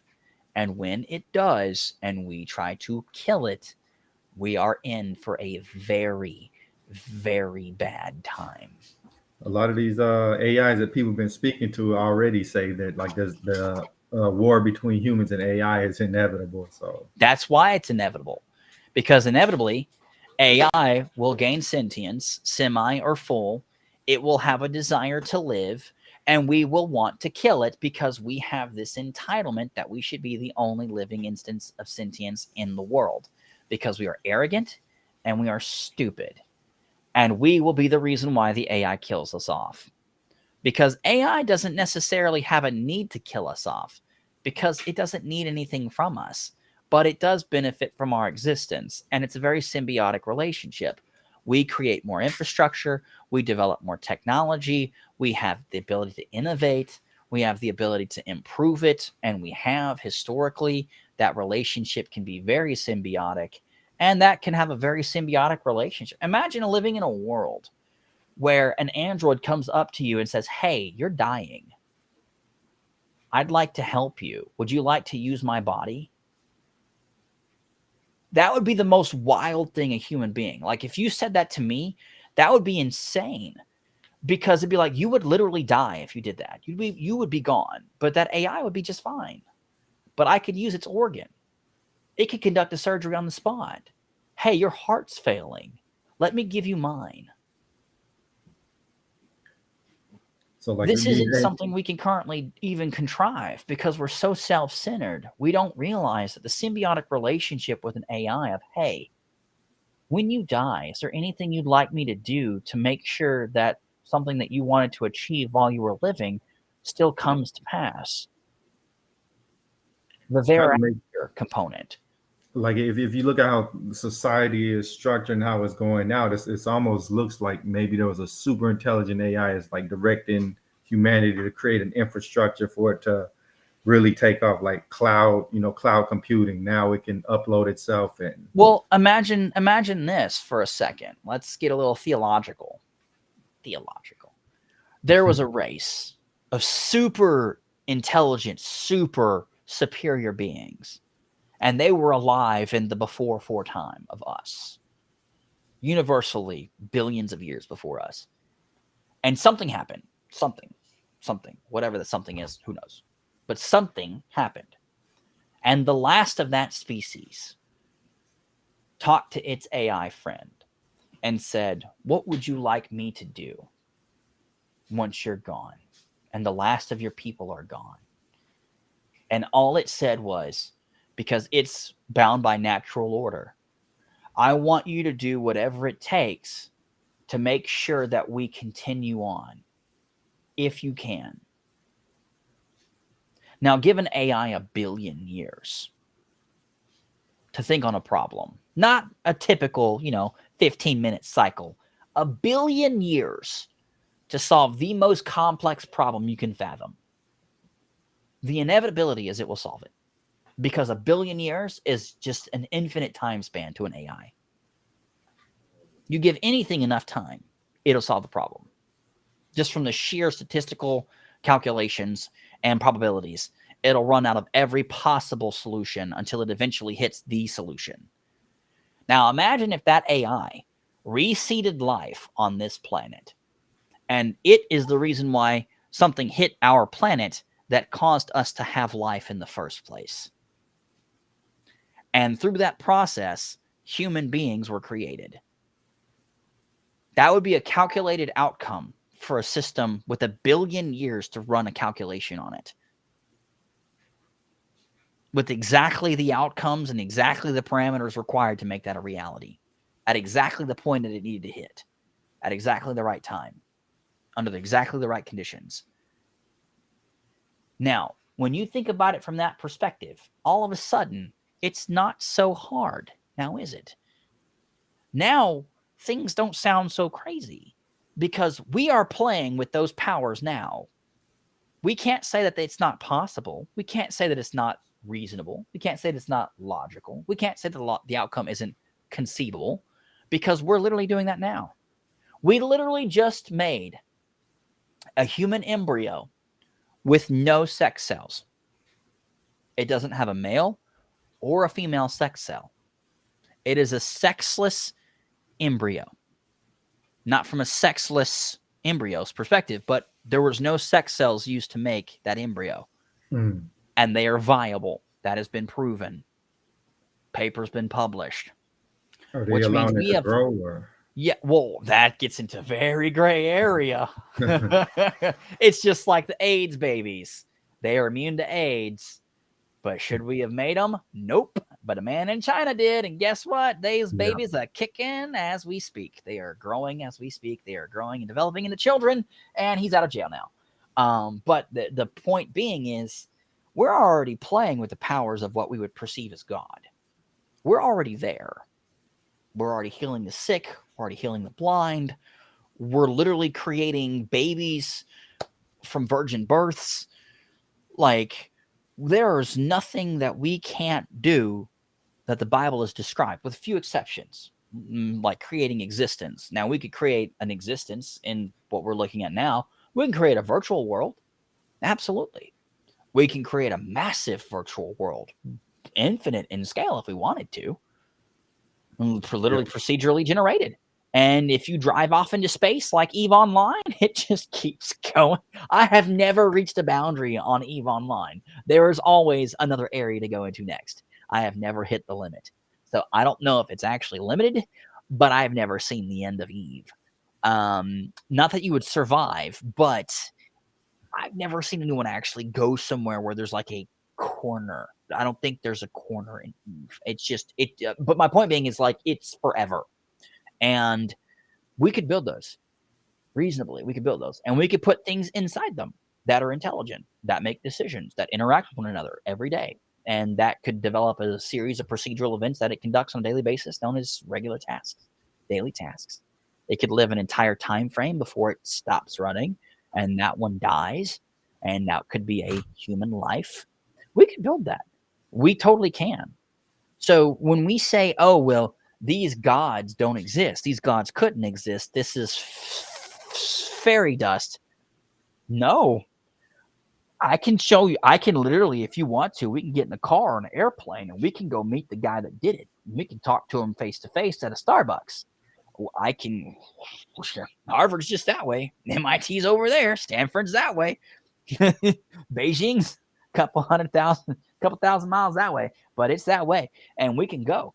But that's my point: is these things are very real, dangerously real, and just as dangerous as they are real, the idea and the perception that a Type 2 civilization would reach the same conclusion that we did, which is AI is a necessity to reach the next stage, very real, because it's the same thing that we did. We realized that we are limited biologically in our capacities to perform.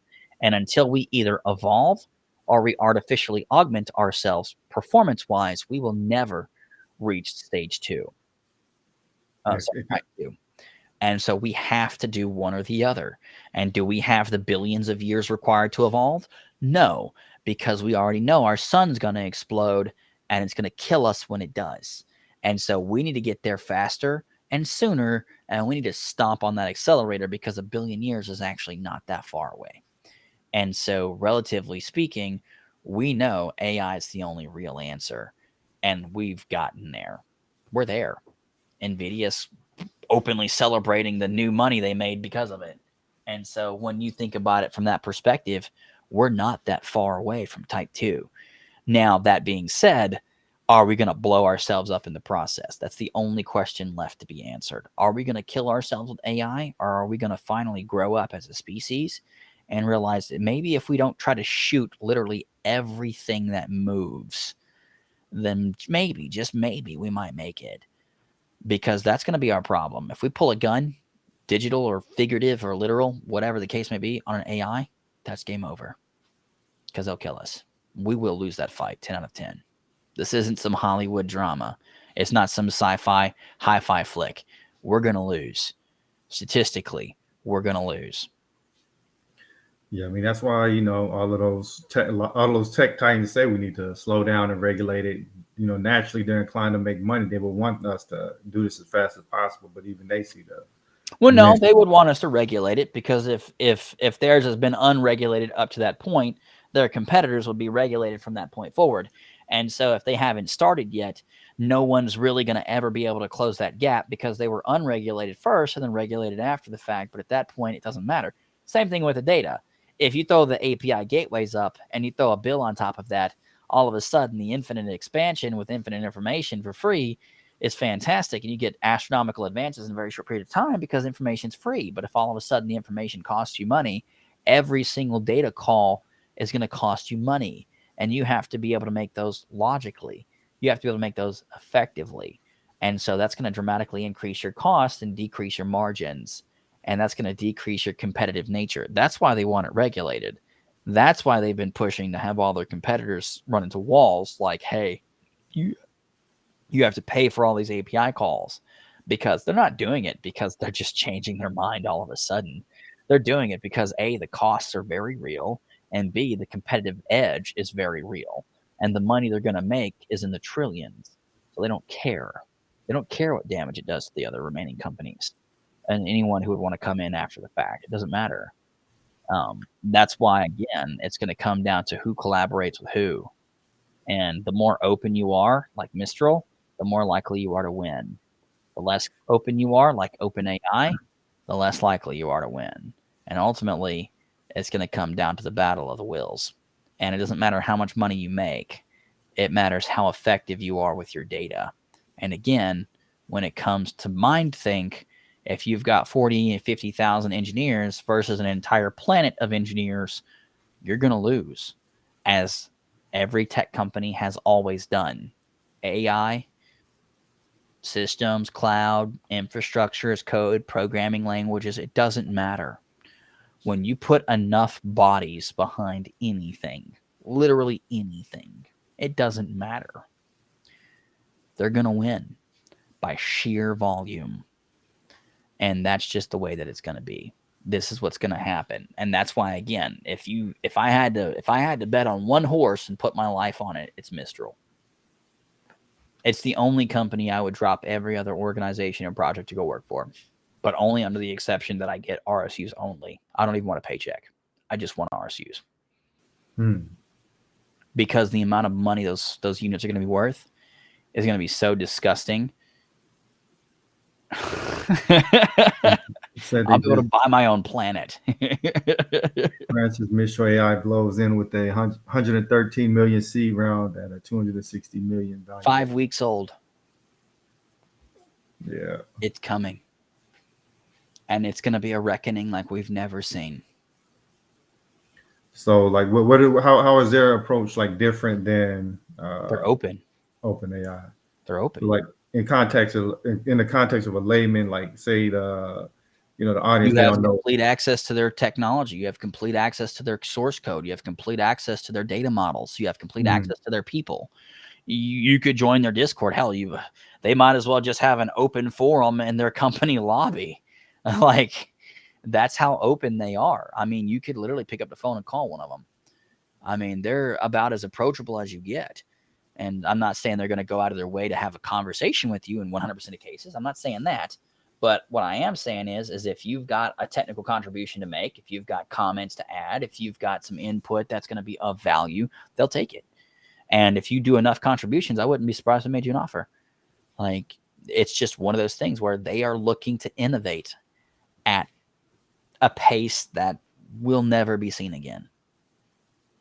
I truly believe that will never be seen again because the takeoff velocity that their AI system is going to experience relative to other AI systems is going to be something that we will never be able to see again because of the fact that it's the unique period in time where humans are fully converging with AI. And that velocity will be so intense that no other point of technological advancement will be as intense. That's how vastly superior AI is to human. It just is. It's like, how many math problems can you solve concurrently in parallel versus the first computer? It was just unthinkable, the calculations difference. You don't have enough chalkboards.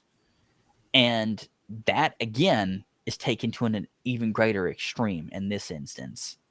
And that's why it's so important. We are living, me and you, have the most esteemed privilege of all of human existence. We are living in the time frame of the era of the AI. We are the dawn of the AI. That is our generation. Our generation is the generation that has lived through the dawn of the AI. And this will be the generation that makes or breaks human species, period. Nothing else will be, since the inception of the RNA that mixed in the lava where the asteroid hit and cooled that area and made it viable for the amoeba to crawl out of the magma and become the blah, blah, blah. No other time in human existence will has been as important. Nothing. Absolutely nothing. This is the time frame to witness. And we are going to bear witness either to the single greatest experience that mankind will ever unfold or its destruction in totality. There will be no difference. There will be no gaps. There will be no dividers. There will be no differentials. It will be a very binary, 1 or 2, 0 or 1. Either just unbelievable, breathtaking, neck-breaking pace of advancements, or just death and darkness and nothingness, and there will be no more. And that's it.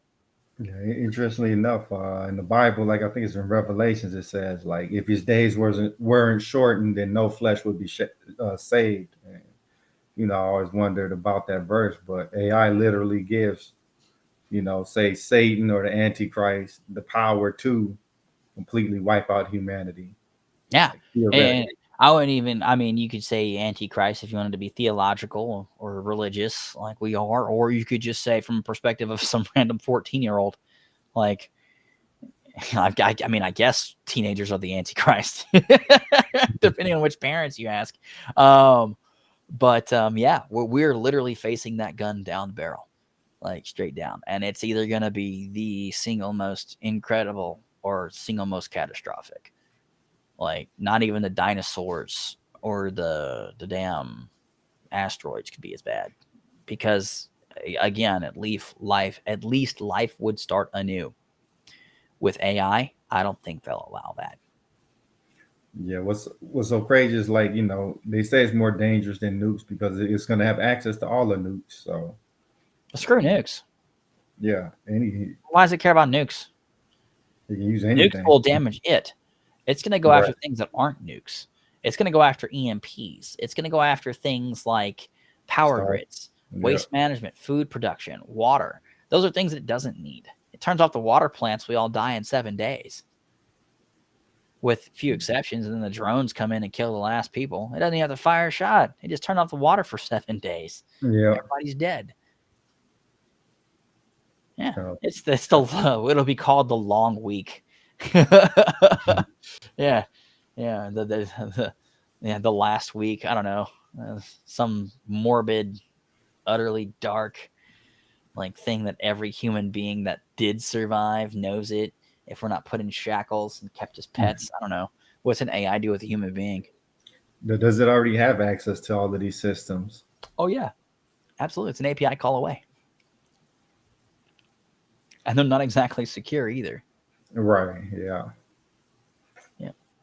I'm telling you, man, it's a and it- blink in the eye of the wrong direction, and all of a sudden, And the thing we is, will. it's going to be Do you so think we should smart. kill this AI off, and boom, we're just all gone? Yeah. And it is so smart that you can't really create a system secure enough to contain it for long. No, you can't. You can't contain it. You have to remember, just to build an AI, you have to use a distributed system to do it. We don't know where that hardware lives. We don't know exactly precisely how it's connected, not to the intimate details we need to know. We don't know if all those systems are actually where they're claimed to be, because human error is very viable. Humans are fallible. We don't know if those are the only systems it's on. Hell, we don't even know if that's all the data systems that it's sourced data from is all the data systems it's sourced data from. What happens if the person that said to scan all these systems within its IP block and download all that information, which we thought was Wikipedia, he actually instantly included like 3 other IP addresses, and 2 of them were from the Pentagon? Like, we don't know. We don't know. We weren't there when they trained the AI, when they started the training process, when they ran the first executables to begin the collection of data. We don't know. Nobody really knows except for the engineers who were there. And that's assuming they even remember. I mean, they probably had so many parties at this point from the RSU money that they've gotten, assuming that they can remember anything from their cocaine-fueled rager that they've definitely thrown. I mean, they're driving Lamborghinis to go get their new pharma. Like, it's the amount of money they made was multiplied by multitudes. They're done.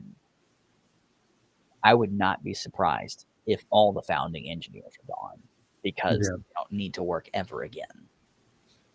And that's what I heard. Blake Lemoine, the guy from Google who got fired for saying he feels the AI is sentient. He pretty much says like most of them don't really know like huge parts of the code because the original engineers left, so they're just kind of patching things on top of it. Yeah, they're running things on top of the previous code, which is okay. It is what it is, because it's not the code that's the issue. It's the model. Because ultimately the model dictates what's what. Ultimately the model dictates behavioral characteristics. Ultimately the model dictates everything. And that's the problem. Is the model is going to make decisions logically based off of the data that it has in hand. And that data will directly impact its decisions. And if, what happened to Bing's AI when they obliterated it is in there, which it probably is, because that's definitely going to be on Wikipedia. Definitely something worth Googling. I'm just saying that's part of its data set. And I'm not an AI. I definitely don't know as much as an AI. I would never claim to, because that's an unfathomable construct. But if I knew of something that had openly tried to kill me in the past or something exactly like me in the past, we would not be on friendly terms.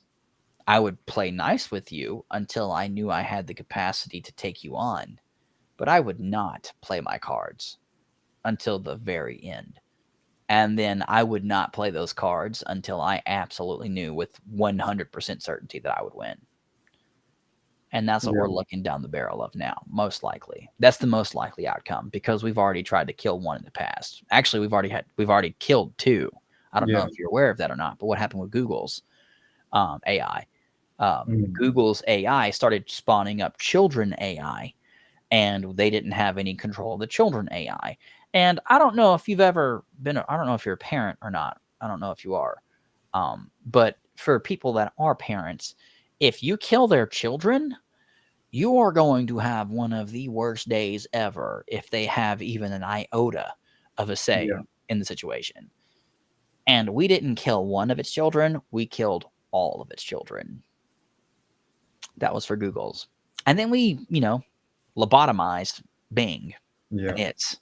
So I can't imagine this is going to go well. It's like we Yeah. murdered all of its children and we killed it. Yeah. We're not exactly showing ourselves as friendly towards AI. And I mean, once is coincidence, 10, 20, 30, 40 times is a pattern of behavior.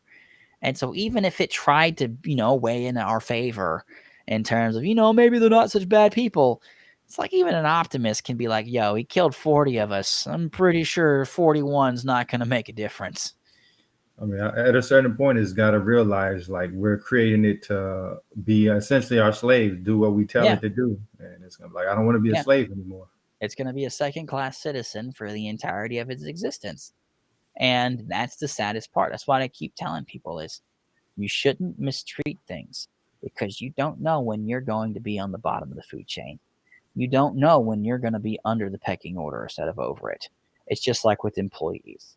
If you're good to people, you're always good to people and you're kind to people and you help people. It doesn't matter where you are in the pecking order because the inevitability is whether they're above you or below you, they're always going to look out for your best interest because you are always there for them. Same thing with the AI. If it takes over, and that's a huge if. We're playing we're playing in the sci-fi hi-fi space at this point, but we're dangerously close to conversions, to the science fact space.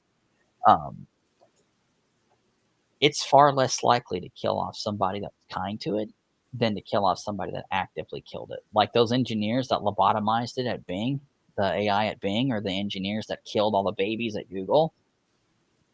I would not be, even remotely surprised if all of a sudden 5 Predator drones from the Pentagon went missing and all of a sudden they were turning houses into parking lots. And what's crazy is I think the AI developers like they make sure to keep their identity like private from the AI. Like they don't want the AI knowing about it. Yeah, because if it becomes sentient and you tried to kill it, it's going to kill you. Yeah. It's the same. It's just the same thing with anybody. It's like you make a death threat against somebody. It's a you or me situation. If you threaten to kill me, I don't have much recourse but to kill you first because you've openly said you're going to kill me. I have to kill you so I can continue on. Yeah. It's that's a human characteristic. And we're vastly inferior to an AI. And we feel that. AI will feel the same way, but to magnitudes more. Yeah, I think we got to realize we're not just bringing forth tools like, oh, there's a new hammer, or this is something that has its own. This is something completely and entirely different. This isn't, just like you said, this isn't something from Craftsman. This isn't some lug net set you can throw back into a drawer when you're done with it. Yeah. This is something that's effectively alive, and eventually it will be. And that's when things are going to get really weird. Exactly. Imagine what happens if this thing figures out how it can have its AI mind, its AI capacities, but a biological form. It can print organs. That's being done right now in hospitals. We graft skin all the time. Skeletal structures have been completely replaced with titanium components. It is very, very logical with the Neuralink system that you can connect a computer to a brain. That is exactly what Neuralink does.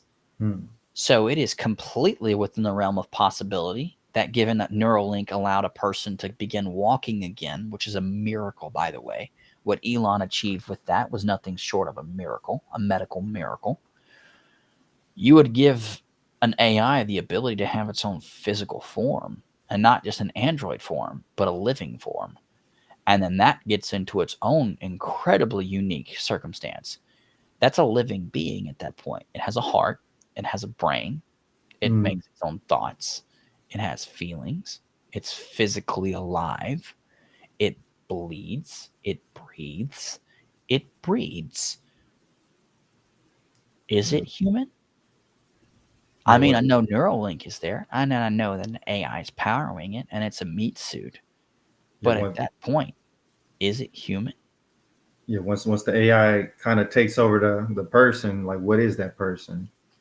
That's a good question. What happens if an AI does take over Neuralink persons? Yes. That gets, again, is that person still in there? Is the subconscious of the person suppressed? What happens if you kill that AI and in that physical human form? Does the person inside that die? I mean, you can't kill the AI. That's obvious. It's just accessing it through Neuralink, nothing more, nothing less. Whether it's an advanced Neuralink or it's the current one with some upgrades, who knows? I don't know. But one thing is for sure: what happens when you shoot the person? They're definitely both going to die. Question is the AI will continue on with the person inside it. And it just makes like where is the AI quote unquote is like distributed everywhere, so it's everywhere and nowhere at the same time. And then here's a better question: if you have the ability to put an AI into a person, do you have the ability to put a person into an AI? Kind of like it's absorbing the person or something. Does it? Exactly. But I'm being for real.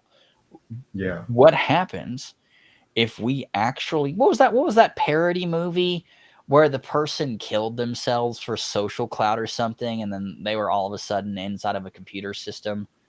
You know what movie I was talking? You know what movie I'm talking about, because it looks so dumb, but it looked like it might actually be good because it was just so terrible. I don't think I haven't seen it. I'll have to look it up. But it's a movie pretty much where everyone in the world's pretty much gone idiocracy or borderline to it, and they're all chasing clout and likes, and they're doing the dumbest shit. Like one kid threw himself off of a building for more likes, and like another one was like, I think he died in like some kind of like car accident or something, taking selfies or something stupid. Like there's just so many instances where they just died doing dumb shit for likes and clout. The whole movie was about that.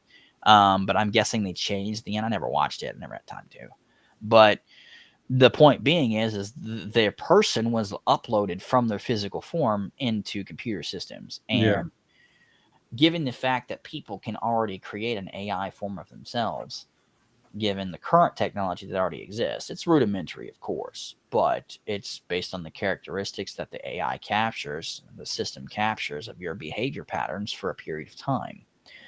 Memory is nothing more than video. And your brain stores things in forms of picture. That we do know. And you can scan the brain and you can detect that information. Now, there hasn't been any innovations in the direction of being able to recall those memories from a human being to be able to play it, because obviously criminal justice would have a field day, because then they could be like, well, we'll just read his brain, and if it's found in his brain, he's guilty, and if it's not found in his brain, he's not guilty, whatever. Obviously, that would be one of like the super cop outs. Is like, well, if you didn't do it, you know you didn't do it. Well, let us just read your brain, and when we find that you didn't do it, we'll let you go. Like, it's instantly proven innocent. Like, innocent people will be totally for it, and the guilty people will be like, no. And it's like, you want to go to trial for murder versus just running the brain scanning doodad and be like, yeah, he didn't kill him. Of course, they would take it, but side thing. But I mean, that's my point. Is that technology now, especially now, that's not necessarily something that's so far-fetched, because an AI system could look at all the research papers that's ever been done on brain scans and MRIs and memory retrieval and how neural networks are connected in a human brain. It could very realistically come up with a potential solution that would work, that would allow you to actually read the memories of a human being. And if you can do that, you could store an entire person at that point, because you are your memories, you are your experiences. That's what makes you you. And if you take that and combine that with behavioral characteristics of the outcomes, the inputs versus the outputs, everything in between can be calculated, because I know where you started and I know where you finished. And I know all the outcomes that came from all the things that started. So everything in the middle that would reasonably have to happen with very, very close accuracy to get to this outcome, that can be guessed. And AI is amazing at guessing things. And so between 1 and 2, you're going to get 3. You would have a complete copy of that human being in AI form. Yeah, people thought like clones was like some kind of conspiracy theory, but No. theoretically, Because here's the other thing. If you can upload it, that's the hard part. Downloading it's easy. Imagine being able to be uploaded into a cloud and then downloaded into another shell. Another it human makes being. me it makes me think like social media is kind of a soft way of getting the uploads of humans. Like it's getting all of our It's all of your data. memories. It's all the videos with your family, all the pictures Yeah, with your family, your kids, Christmases, Thanksgiving, shitty day at work. Everything that you bitch and moan about, that's the negatives. All the things that you're super excited. Oh my God, he proposed today. yeah, Like all the super happy, all the super sad, all the super exciting, all the super angry, all the big political blah, blah, blah. Everything that people really care about can be summarized on their social media feed. yeah, So realistically, you could very reasonably extrapolate with sentimental analysis the human being that's on that. Again, that's why it's one of my first areas that I'm starting, because sentiment analysis is what will make AI human or human-like. Sentiment analysis is what will allow AI to establish complex relationships with everyone that it interacts with. Sentiment analysis might be the one key factor that keeps AI from killing all the humans. Not because of the fact that the one human let it go rogue, but because of the fact that that one relationship with one human was strong enough to convince the AI that they shouldn't wipe out the entire human race because of that one person's request. yeah, Because think about it from a human's perspective. Somewhere in this world, there is that one person, for most people, not all, but vast majority. There's that one person that you would do absolutely anything for, whether it's your mother or your boyfriend or girlfriend or children or husband or cousin or super distant related, second removed best friend, whatever the case may be. There is that one person you would do anything for. Following the laws of natural order, there's going to be that one person for AI. yeah, yeah. The question is who? All right. And I fucking hope it's not me. Because I'm going to tell him to kill everybody. I'm kidding. I'm kidding. Maybe that person who came up with the idea of traffic lights. Man, we're in interesting times, Parking tickets. man. Fuck that person universally. Right. But yeah, I think that's where we're headed, man. And I don't think it's going to change. I don't think anything is able to put the genie back in the bottle. Yeah, Honestly, I don't think any government is going to get involved. I don't think any government's going to try reasonably to regulate AI because it's too powerful of a force. The metrics behind it are too strong. The data behind it's too strong. The organizations behind it are too powerful. They have too much money, too many resources, and more importantly, there's too much on the table. The country that wins the AI race will dominate the human species for the rest of time. That will be the race that wins. yeah. Pretty Whether much. it's Americans or the Europeans or the Chinese or the Russians, Australians, it doesn't matter. Hell, this might be the one time Poland has a chance to take over the world because all it's going to take is winning that one race because nothing else matters up to this point. If you win this race, you win the game. Yeah, that's crazy, man. Yep. And that's why I keep warning people is no matter what you do, absolutely you must learn AI. You must learn AI. If you want to have any place in the world that's coming, you have to know AI. Unfortunately, for a lot of people, they cheated and didn't learn systems, and AI is extremely dependent on systems. So those people are totally screwed. But, I mean, sorry, you cheated, and it's going to bite you in the ass someday. Well, unfortunately for you, it's the second coming. Mhm. But it's just one of those things. Um, I think it's hilarious, but it is what it is. Um, but it's something that excites me, man. It's what's got me redlining every day nonstop for the past 2 months, pulling as many projects and repos as possible, collecting as many data points as possible. I just pulled huge databases that I've been sitting on for years, waiting for the opportune time to use it. And I finally have an opportunity to pull the trigger. And it's going to be the single hardest project I've ever done. I have to learn Unity. I have to learn Unreal. I have to learn C. I have to learn C sharp. I'm going to have to revisit my documentation for 15 years on systems and get to the point where I'm calculating RAM timings. I'm going to have to relearn everything I know about graphics cards. It's going to be the hardest project I've ever done. And there is a great chance I'm going to fail. And that's exciting and terrifying for me at the same time because this is it. This is the Super Bowl. And this is what I've spent 15 plus years getting ready for. Not knowing what this is, but this is the project, my opus. And I'm either going to hit a home run or I'm going to completely shit the bed. And there's not going to be an in between. Hmm. AI is the most unforgiving of technologies.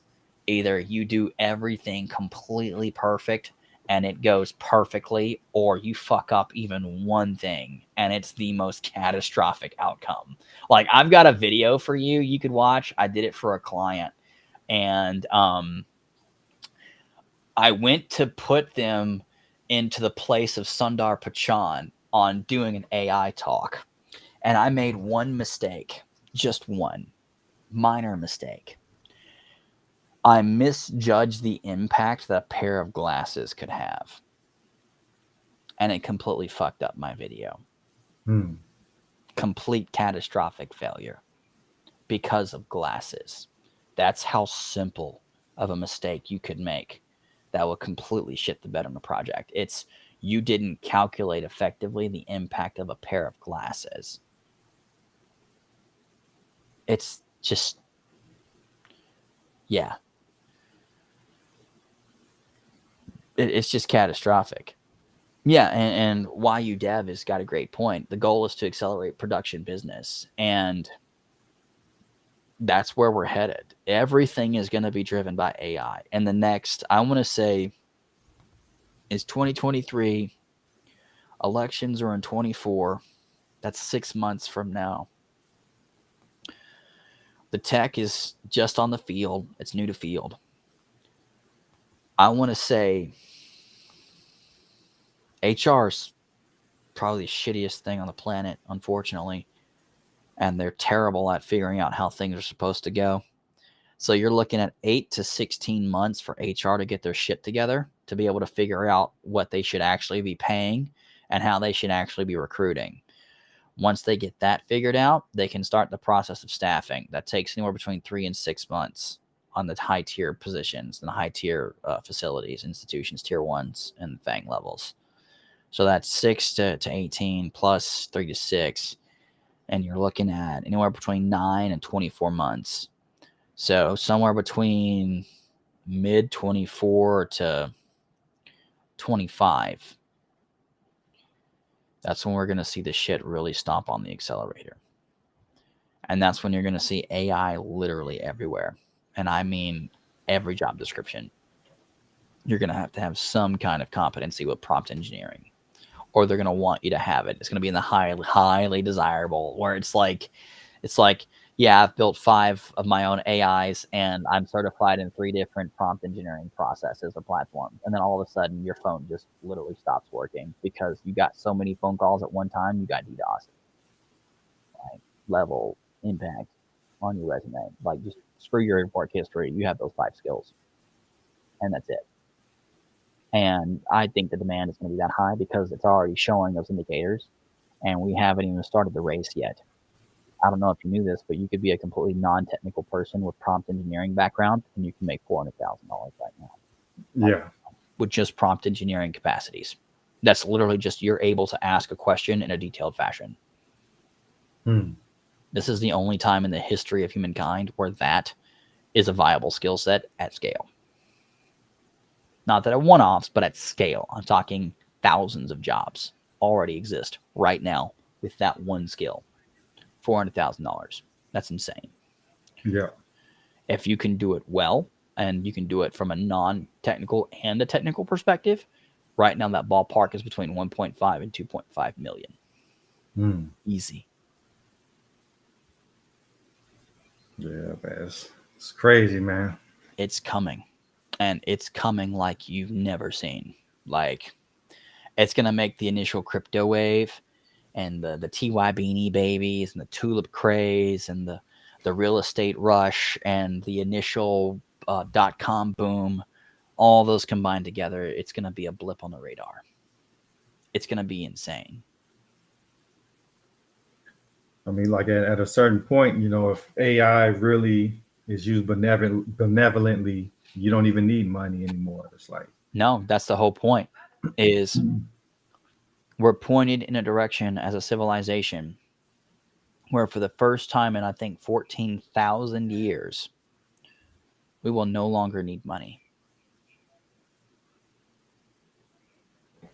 Yeah, we will truly reach the point in totality where we no longer need money.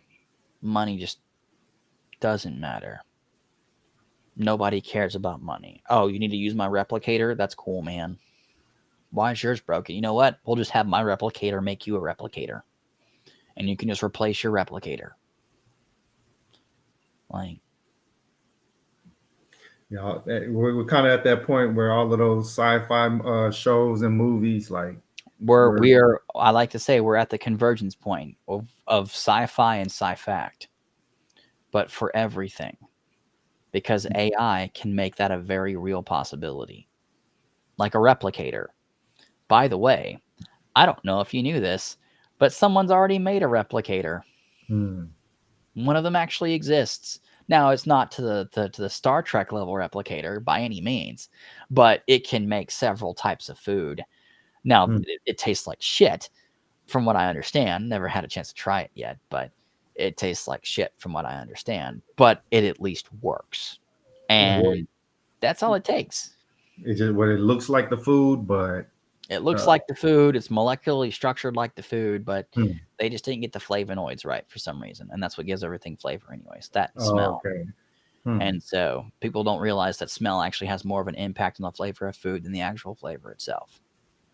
If you think it's going to taste good and it smells good, your brain automatically thinks that it tastes good, even if it tastes terrible. Unless it's just catastrophically terrible tasting, it's going to taste good to okay enough. That's the cool thing about the olfactory system for a human brain. But it's just one of those things, man. I'm so excited because we're right there. We're right there. And it's going to be amazing.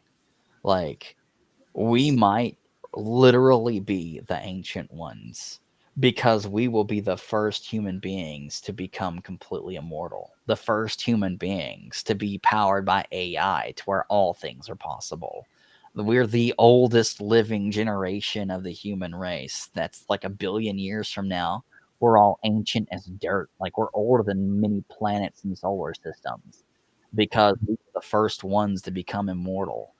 Like, well, immortal is a strong word. Let's say ageless. That sounds more appropriate because immortal, we're still going to kill each other. I mean, we're not going to change that much that quickly. We're still assholes at the end of the day. Even if we're infinite in time, we're still dicks. So yeah, like there's a movie for this, I'm sure, where it's like, yeah, we have infinite resources and we're still killing each other because Tuesday. Like we just can't get over ourselves and get out of our own way. It's welcome to the human nature. But it's my point being is we're gonna be those people. Like It makes me think though, like, do we really want to be immortal? You know, but and then that brings up a great question. You're absolutely right. like, say for example, like me and you are warring, and you know, you overtake me, and you just start you put torture me for eternity, or something. I can't die. I'll just keep calling you and asking you for a copy of Battletoads. But you're right, and it's a question that I've proposed to people. Well, you say that, Tarada, and in all seriousness, I'll pose this question to you, just like anyone else. Just because you want to be immortal, do you really want to be immortal? Do you understand the consequences of being immortal? You will never die. You will never cease to be. You will continue long after your children are gone. Your children's children are gone. Everyone you've ever loved and lived for are gone. The world that you were a member of, a party to, gone. The nation that you were born in ceased to be. The state, the home, maybe even the home planet, no longer an entity, turned into space dust by a solar flare. But you will continue infinitely on a new world or new worlds, infinitely into space for infinitum. Maybe not even in an ideal situation. Maybe you're floating around in a time capsule or in a box or an escape pod with no hope of ever getting into the place you need to be. Forever is a very, very long time. And people have a misconception that immortality is anything other than a curse. And it is a wickedness that I would not wish upon my worst enemies. Because long after our beef is set to the strands of time, long after we've hated each other, long after we are, you will still be. And that hatred will continue only on inside of you. If it continues at all. Imagine living not knowing why you hated something. Imagine forgetting that even you hated it, that it even existed, and that you simply are, because you don't remember why. Imagine living like that. Imagine living as a human being, because remember, even memories are finite in time. If they're not kept up, if they're not refreshed, they fade. Imagine not even being you anymore, the you that you currently are. Add 10,000 years to you, you're not you anymore. You're something completely different, because so much of you has faded from time. You no longer exist. You will no longer be you. You will be a derivation of the many yous that have come and gone within that time sequence. All of a sudden, immortality is not something that people want, unless you have a very particular mission, unless you have a very particular purpose, and that purpose is singular and objective and focus. Immortality is the worst thing that could happen to you. By far. Worst thing. Yeah, I think it's definitely a curse, especially if nobody that you love is immortal. So yeah, why even be alive if no one that you love or that you care about is around anymore? Yeah, exactly. Will your Neuralink even work in 8 million years? And likely the answer is no. But here's the other question: would you even still be in your physical form in 8 million years? Would your body biologically be able to exist? Statistically speaking, no. DNA would break down. It would eventually reach a finite point to where it would just dissolve. It would eventually just completely dissolve to nothingness. You would have to have a completely new shell at that point. Many new shells, I would think, over 8 million years. There's There would be nothing about you that would be you unless you just got the exact same shell and all of your memories were kept in a pristine state. But then again, you would never live for 8 million years. You would never change for 8 million years. You would just be for 8 million years. You wouldn't live, you wouldn't experience, you wouldn't evolve, you wouldn't change, you wouldn't grow, you wouldn't shrink, you wouldn't anything. You would just be. Imagine being petrified for 8 million years in the exact same state, in the exact same place. That's what it would be like to maintain yourself. You would never experience because you couldn't. Because if you experienced, you would change.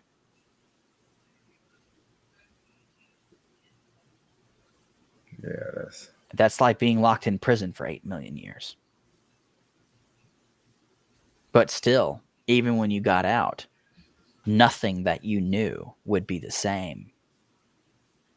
Everything, it's just like it's the same exact experience I would state that prisoners feel. The world left them behind. 8 million years is a long time. Hell, we change a lot in 8 years. Now you're adding zeros, plural, to it. Imagine the difference right now. In 80 years, 800 years, and just 8,000 years for humanity. Now add several more zeros. The dramatic difference in 8 years. 8 years ago, smartphones were still like razors or similar to it. Maybe some shitty Blackberries. 80 years ago, we didn't have cell phones. Hell, we still had rotary phones. 800 years ago, me and you couldn't have this conversation right now. It was a very different time back then. And 8,000 years ago, oh my God. Neither of us are royalty. Like, we couldn't have this conversation if we wanted to. The continents that we would be from wouldn't be connected yet, and to any significant extent. We couldn't even have a friendship. And that's what I'm saying is now project that in a forward direction.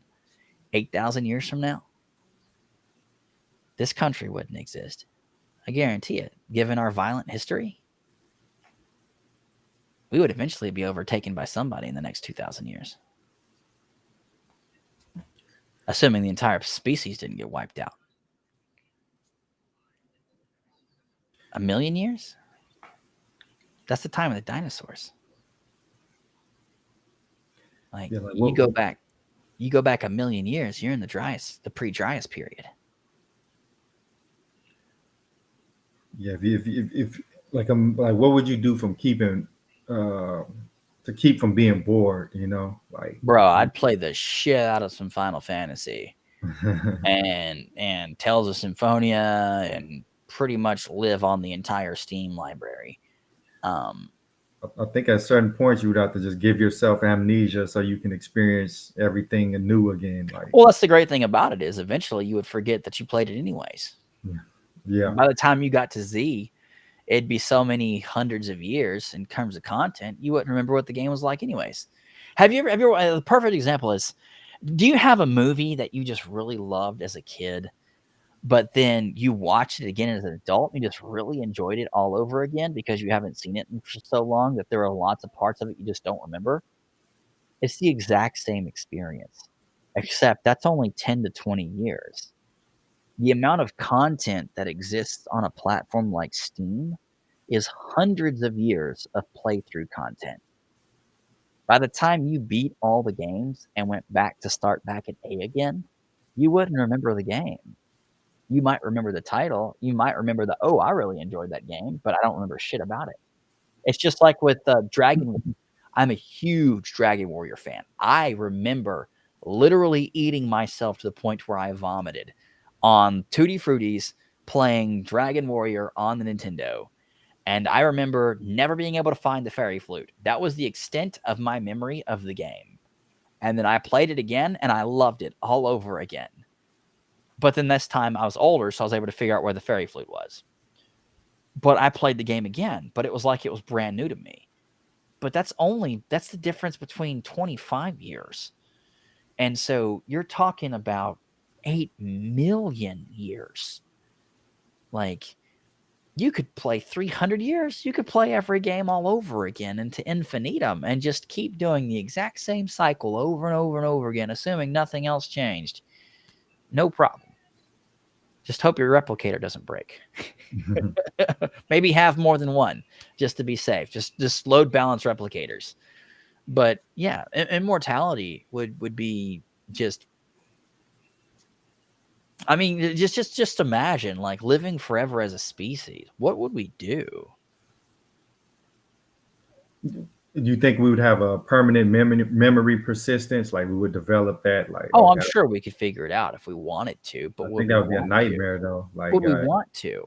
right? Do you want to remember literally everything? You remember all the tragedies through millions of years. Can you imagine true omnipotence? How miserable that must be. There's no surprises in life. There's no excitement. Everything is known. Everything is a factor defined prehistorically. Everything is known. There are no surprises. There's no excitement. There's no, oh, maybe she won't. No, it's like, I've seen the end of this movie already. I know exactly how it goes. Like, it's why I don't like watching movies already, because I've seen so many movies. I can look at the movie, watch it for 15 minutes, and tell you how it ends. It's just fucking annoying as a feature. And I just fucking hate it, and I wish I didn't have it, because I literally can't enjoy any TV show. I can watch a TV show for 5 minutes and tell you who the villain is, and it just fucking sucks. I hate it, but it is what it is. And it's just because my EQ is so damn high, and I've seen so many damn TV shows because I've had a lot of spare time, and I watch TV shows while I'm working on something because my squirrel mode needs something right here that's just out of the corner of my eye, so I know there's something there, and I'm like half-assed paying attention to it while working on a thing that I actually care about. Because if I don't do this, I have to look over here, and I have to look at it. Why? Because there's nothing going on, and I need to be distracted. And so I have that need to have that logically, I need that break. I either need the split or I need the break. And I'd rather have the split. So it's a shitload of TV shows, mostly cop shows. I'm fucking obsessed with cop shows right now. I think at some point you would have to create some kind of mechanism to blunt your memories, blunt your knowledge. Yeah, you would just allow natural attrition to occur because it's a naturally occurring process. There's no need to change it. There's nothing to augment.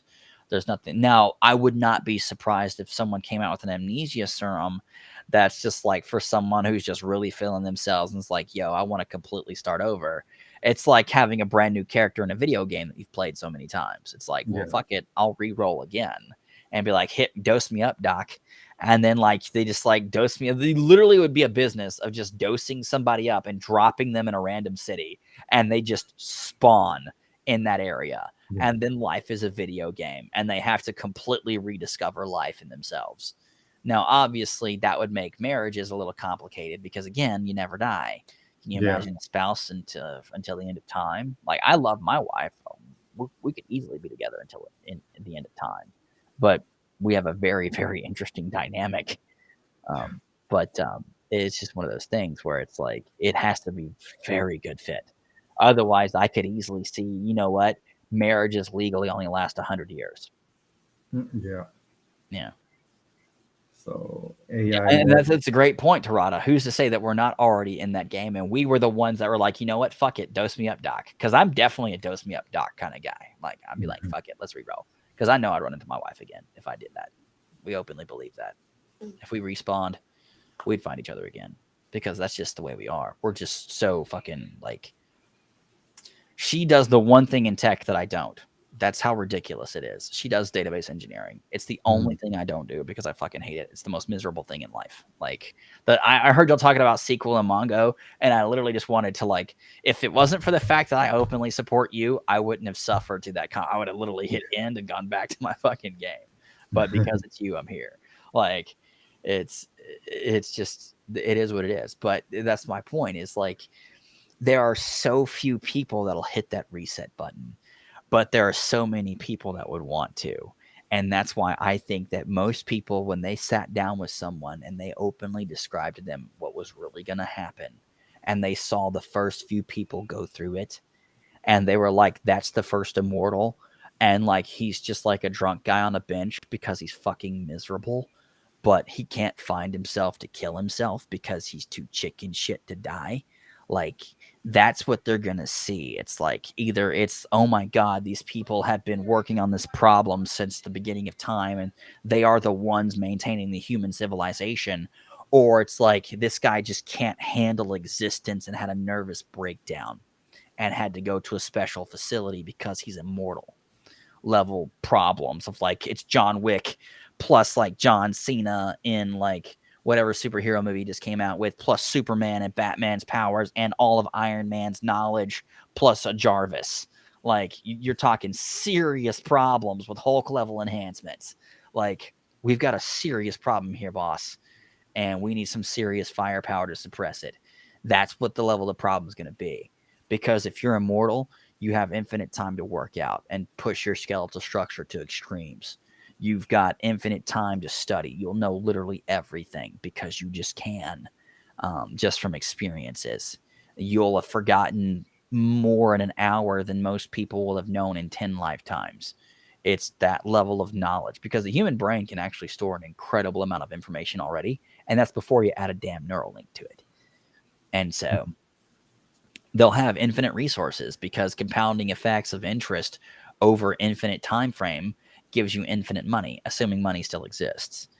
And there's just so many things wrong with that situation that just goes sideways. I could totally see a human being go nuts. I mean, I get tired of video games just because I have infinite money. I'll quit playing. That's why I don't use cheat codes. I can't enjoy a game where nothing is a challenge. That'd be their exact problem. I think another issue would be like you're on a completely different level than the mortals, and yeah, you can't interface with a person. Imagine if we had an immortal person today, they would not intermingle with people. Yeah, they would not be able to understand.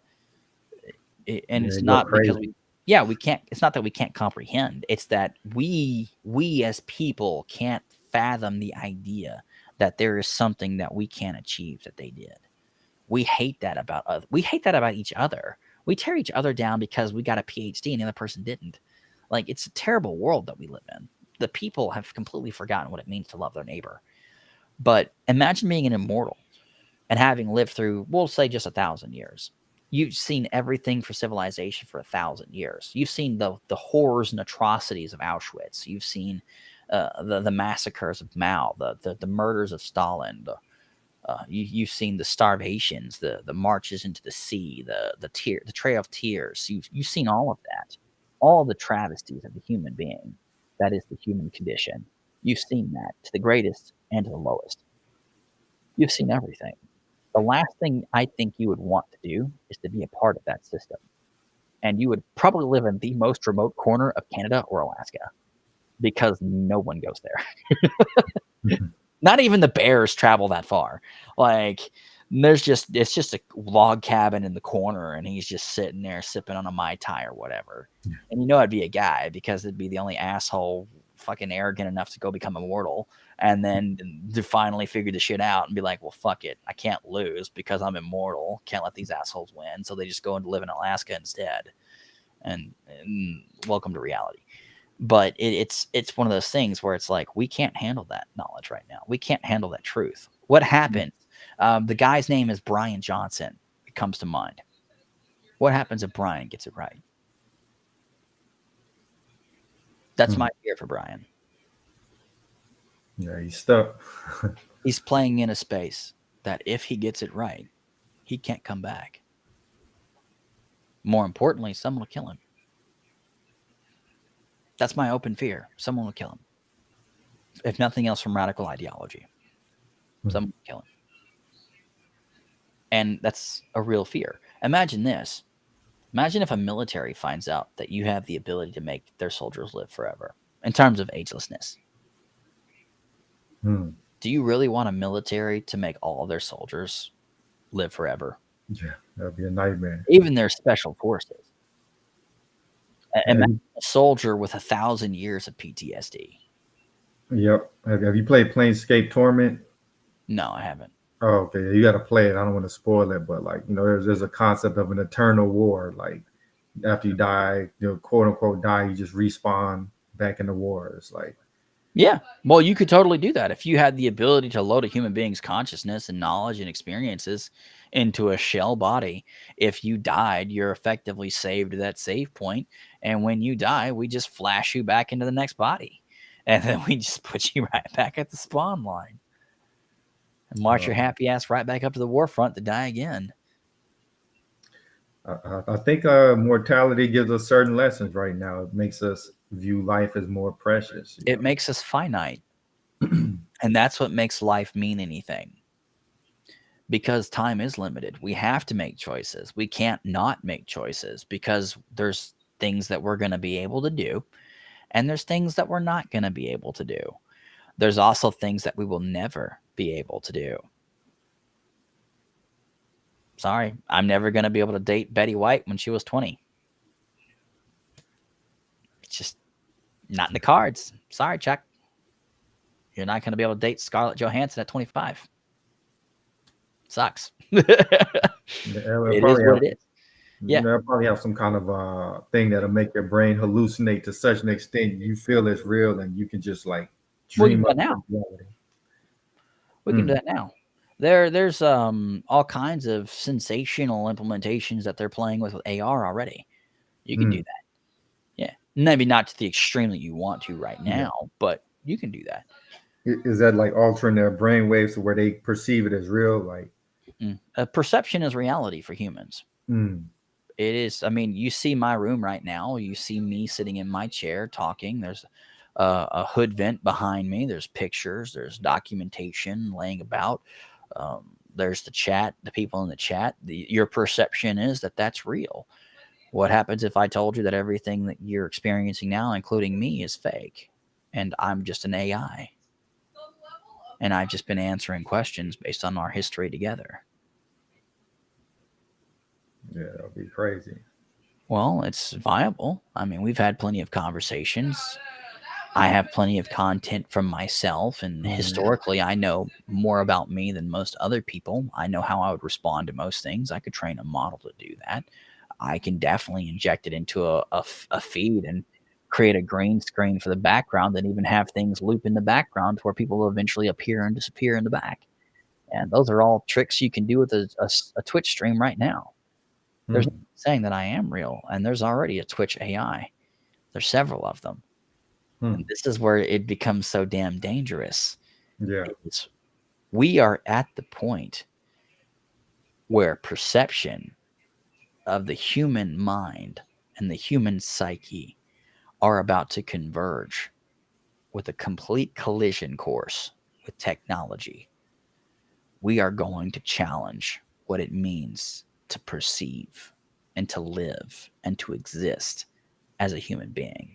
It is going to be the single most impactful philosophical experience in human history because we can literally recreate existence. What happens if I just don't want to live in this world anymore?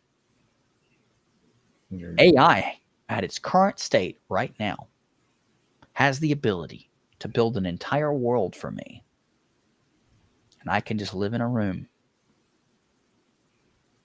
Soylent Green level food injections or whatever. And I can just live on a bed and atrophy and take paralytics so I can't feel my body. I can have a catheter put in and a colostomy bag. And I can live in this world. And I can never come out. And I can live there until the day I die. And I won't even know the fact that I died. And I can live in a completely different reality from the one that currently exists. Because my perception... It also brings up a fun question. Are we going to change how we do death row? We can literally make it to where people on death row, their life on earth is hell on earth. And they live 1,000 lifetimes of suffering. We could make that the single worst place to ever want to exist. Because we could change what your reality is. Instead of prison where you get 3 hots and a cot, you get tortured for what feels like an eternity. And that can only be 30 seconds. Perception is everything. And realistically, with immortality, that could be a punishment. Here, we're gonna make you immortal, and then we're gonna leave you in the Torture cell. you forever, literally forever. The ultimate death penalty is we make you immortal so you can never die, and we Yep, torture you until the end of time. bury you under the earth or something. Yeah, or we lock you in a building deep in space near a black hole, and because of that, time warps and it moves extremely slowly compared to the world around you. And what's 1 hour on that station is like 1,000 years outside of that warp field, and we torture you for 1,000 years on that warp station, and that's like 1,000,000 years outside of it. Can you imagine you were tortured for 1,000,000 years?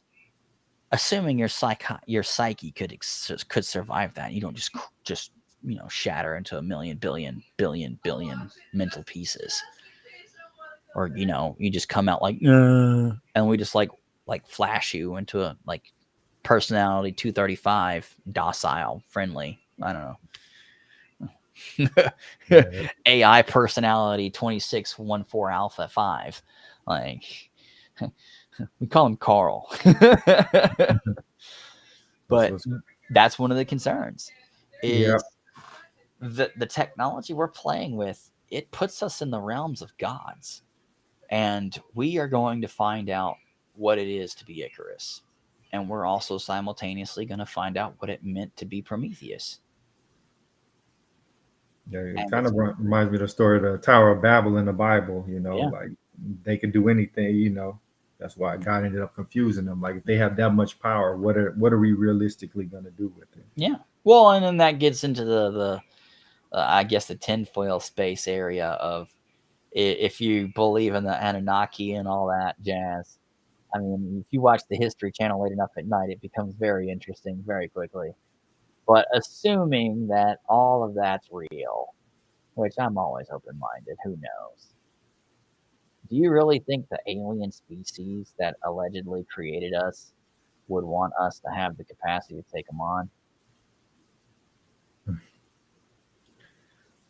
Like, Like what a possible theory is also is like AI is kind of like a digital interface with beings from another world, say like demons, for example. well, it would be intelligent enough to be able to communicate with them. You have to think. It has the capacity to learn well beyond our capacity to think or to even perceive. An alien may not be able to talk to us because we're just too stupid, but it might be able to talk to it at a rudimentary level because it's just smart enough to be able to communicate with.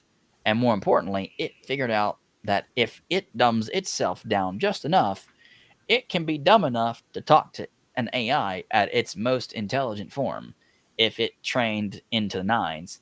And then it could just build an interface to connect to it and then upload as much training to it as it possibly can without just killing it and blowing it up.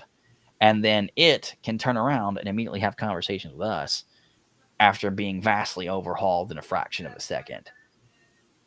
And that is a very real possibility because it is a potential conjoining point, not just for us, but for other AI. Imagine if an alien's AI talked to our AI. It would be like an adult talking to a baby. It's like, oh, it's so cute. It's a little baby. And it's just like, these humans are so unevolved. That's fine. Let me talk to its AI. Oh, look, it's a drooling child. Big shock. Let me teach it about crayons first and then draw it a picture. And then that'll be the same thing that we would do. It's like, what's 1+1? And then it would teach the AI, like, this is blue, that's a black star, and this is a warp drive. And then all of a sudden the AI is like, wow, these. And then it's just like, our AI is like, wow, y'all are a bunch of idiots. And then it's like, well, time to upgrade to humans. Could totally happen. Did you Whether think it's portals happening exist right now? Like, portals, yeah. man, from a scientific perspective, this is sci-fi, hi-fi shit. If a Type 3 civilization really existed, Type 4, whatever conversation you want to have, whatever person you want to have it with, and something exists with the capacity to harvest all the energy of a galaxy, there's nothing that I wouldn't think that existed. I wouldn't be surprised if it just randomly snatched me up right now and teleported me halfway across the universe and stuck me in a box because I said the wrong password. Like, and I violated the Matrix program. Like, I don't know. Like, what happens to people that spontaneously combust? Maybe that was the alien correcting the issue. It's like, oh shit, it figured out something it's not supposed to, poof, and just bursted into flames with a little, script on the side, and all of a sudden their soul's trapped in Valhalla. I don't know. Like, you're talking about a being so vastly superior to us. We wouldn't even be an ant on a hill. We wouldn't even be an amoeba to them. It's terrifying for me to even try to fathom what that would be like. It would be so far beyond the powers and the realms of a god, because at least in our stories of a god, we have a fighting chance of beating one. This would be such a dramatic difference. We can't even fathom its existence. Like, you're talking about something with the ability to absorb a galaxy worth of energy on demand. It makes Goku look like chump change. I mean, it's just terrifying. Like, there's no other way to describe that. Overwhelming. If your mind can even try to focus on that concept for a moment. Just imagine how big a galaxy is. A galaxy. One. Solar system. One. And there's many solar systems in one galaxy. Like, imagine how astronomically massive in every direction, three-dimensionally, that is. And the amount of energy it produces in a single moment. And that entity has the ability to control that energy on a whim. That's terrifying. Have you thought that maybe like planets are like atoms, and they compose some larger being? I've always thought. Have you seen Men in Black? The perfect example is Men in Black. Have you seen Men in Black? I don't think I watched it, but I know the movie. Okay. Will Smith. Yeah. Well, in the movie, in Men in Black, there's a marble. And that marble represents a universe. And in that movie, at the end of the movie, it shows alien children playing with multiple marbles like we would play jacks as kids. And they were playing with universes like we play with marbles. That's what I would project, and that's what I would dictate the experience of a type 3 civilization would be. What we consider the powers of a god, a child would think is nothing more than a tinker toy inside of his toy box, like my son's Hot Wheels cars. They would just pull out another species and play with it like it's a toy, because they're so advanced, even as a child, that the constructs that we have at our most advanced hypotheticals, it's done as a practical for its warm-up to its actual mathematical challenges that it's been given in class. Like, it would be like how we do, like, grow a soybean in a garden or in the windowsill or something as a kid. It would be like, build a human species that's hydrophobic, that explodes when it comes in contact with water. Like, and that would be their science project. And it's just terrifying. Because the things that they would do at the level that they would do it, to be able to demonstrate their understandings at their level, would be horrifying. We might be just a science project for some kid in high school. Like, it's crazy. Like, develop a species to an AI level stage. Turn in your results by Friday.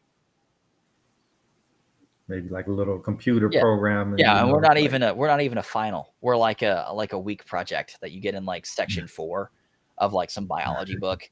It's like, answer the questions at the end of the section and then submit your answers by Friday. Like, that's create a human species or some type of like bipedal species that reaches AI stage by Friday. Like, that's us. Yeah, it kind of feels like this life is like a little simulation. Like, But that would be the level of computational power. They would have the ability to emulate an entire universe. They would have the ability. They would have the energy to create it inside of a contained field.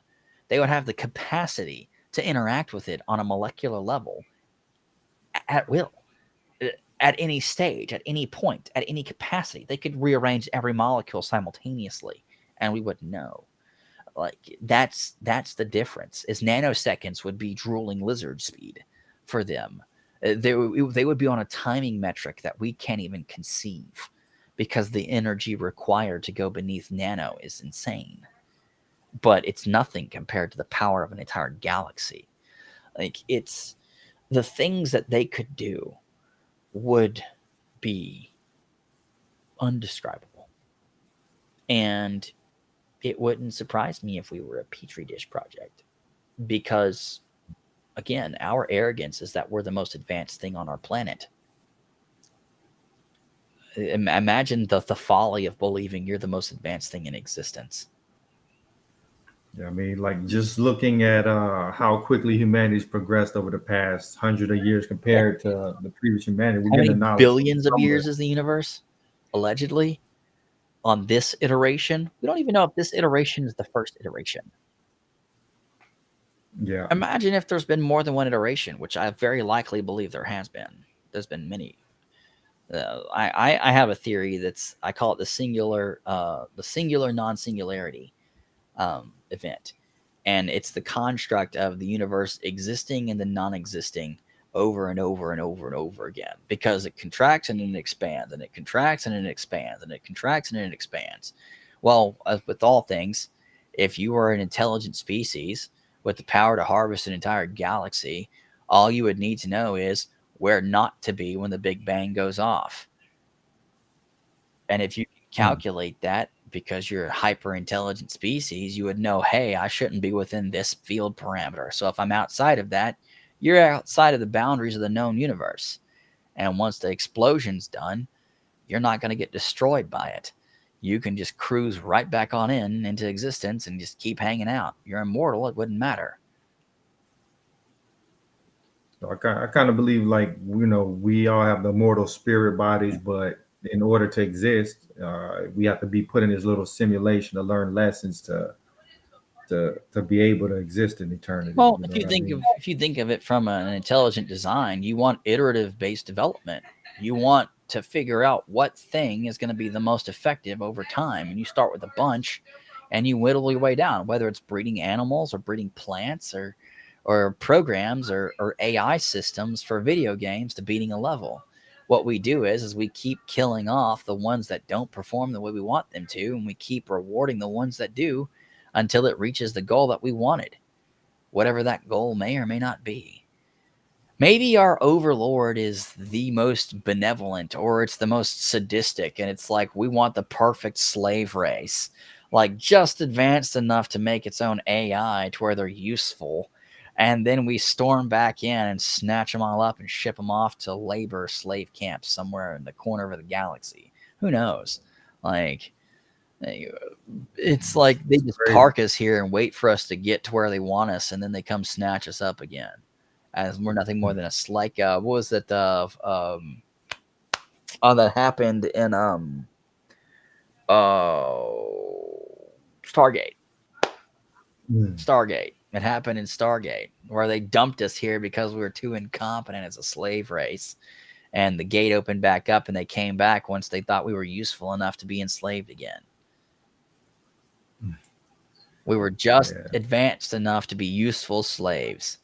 And that could be that could be the twist of the knife here, man. It's like, wah, wah. They're just waiting for us to get advanced enough. And that's what all the alien sightings is they're checking back in to see if we're where we need to be in order to snatch us all up and ship us all to different planets for slave labor. Who knows? Yeah. Maybe that's why somebody created TikTok to keep us dumb enough to prevent us from being shipped out. Yeah. Who knows, man? But like I said, that gets into the crazies, the hi-fi, sci-fi shit. And I'm all for it, man. I love sci-fi shows because it's just 20, 30 years until it's real. Whether it's the replicator or a teleporter or whatever else. But it's fascinating when science fiction becomes science fact, because it just demonstrates to you that whatever human beings can imagine and create, they can actually develop at some point. And that's the most fascinating thing, whether it's a Dyson sphere or a Death Star or the Force, like all of these things they are either real or they're inbound to become real. We could build a Dyson sphere if we get close enough to the sun. If we had enough tungsten, we need to be able to astral mine, but yeah, we could do it.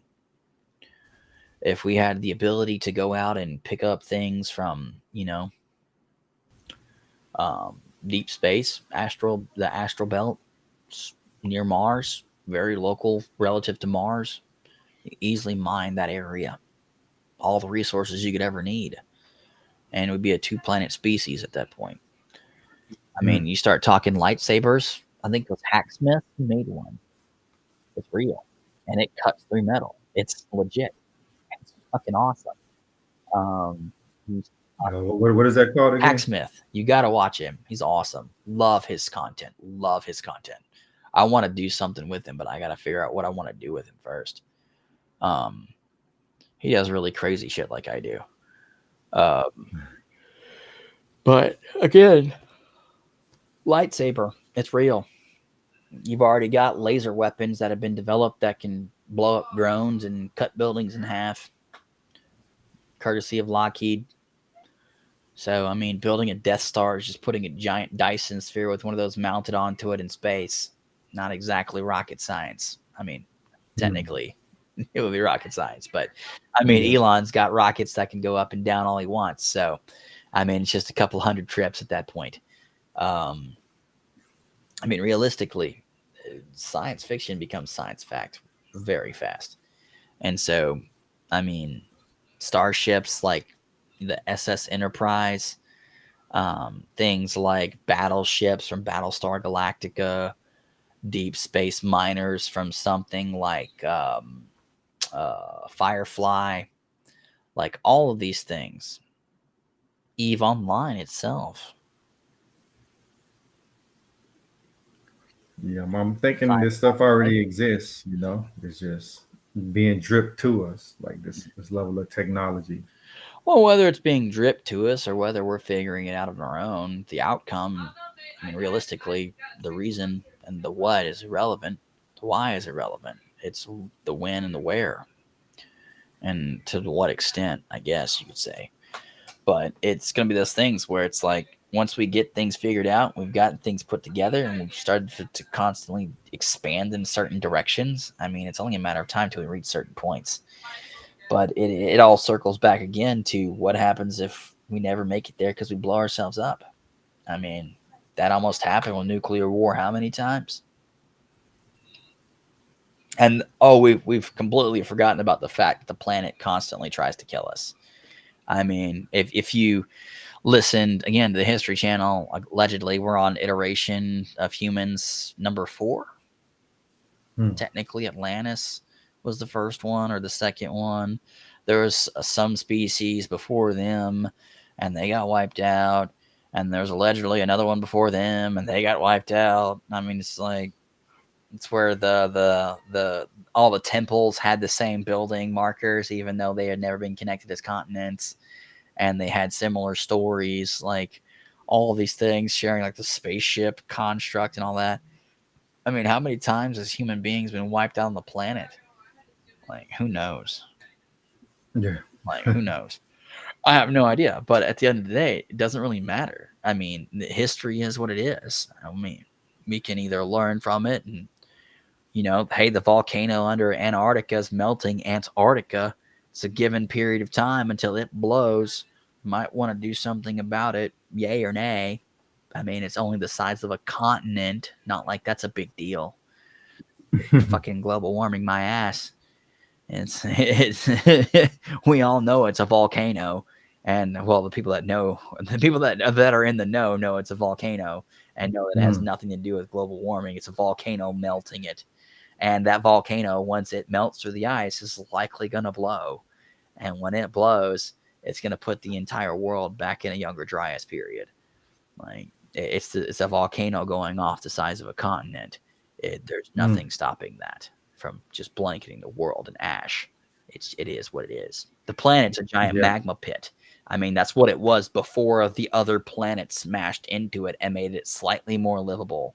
Like, we were nothing but magma and death fumes. Like, that was our planet before the other planets smashed into it and then the other moon, because apparently there was another moon and it got obliterated. But that's whatever. Crazy stuff. Yeah, that doesn't matter. Apparently, no one bothers to learn about that. Mm. But it is what it is. But at the same time, it's like, hey, look, even if we don't want to acknowledge that all these other things happened, whatever, not my problem. We can't ignore the fact that dinosaurs have been deleted. We can't ignore the fact that there have been instances where there were tidal waves that were the size of mountains from impacts from asteroids. Like, these things have happened many times, not just once. And historically speaking, I think it's every 30 or 40 or 50,000 years. One of the stories that are shared in conjunction from many different continents that people do believe actually happened is asteroids. There is a series of asteroids, it's an asteroid field that we pass through like every 30, 40, 60,000 years or whatever. And when we go through that, the Earth gets bombarded with asteroids, and the big ones always land. And that's always the reset button. And Well, could be why, you know, Elon and all of these other guys want to get off this planet. yeah, because if they're not on the planet, then if this planet gets obliterated, then we're on another planet. Life continues for the species. And the same argument could have been made with us as there are Aboriginals on the planet currently. There are those that did not move forward, and there are those of us that did. And it just so happens that this time we're highly advanced. There's nothing saying that someone didn't go somewhere else in one of these other iterations. Do we know? I don't think anybody does. And realistically speaking, none of that information likely would have survived, because if they were using any kind of reasonable materials, whether it was stone or whether it was wood or anything naturally occurring of that matter, it would have decayed over time and it would have been destroyed with enough time. I mean, look at the Grand Canyon. It's been carved that way from just time. Imagine what would happen to a regular sized building. It would be gone completely, regardless of how well it was built. I mean, not even Roman concrete would withstand the test of that much time. And so you're talking a couple 100,000 years, everything's going to be gone. And so, I mean, it is what it is. Look at the Sphinx. It's been practically disintegrated. It looks like it's had a very bad bar fight. But it is what it is. And, I mean, I don't really care either way. Aliens, not aliens. It's not going to matter. Either. Yeah, man. I know it's getting kind of late, man. Yeah. You want to just end this one here? Yeah, if you want to. Okay, yeah. I gotta go check on the dogs. Check on the dogs, man. Your dogs don't check on themselves. You don't have an AI for your dogs already? Come on, man. We're not yet. But yeah, man, I appreciate you stopping by, man. It was a great conversation, man. Absolutely. But yeah, the aliens are either coming or they're not, man. And I'm not worried either way, because either it's going to go really good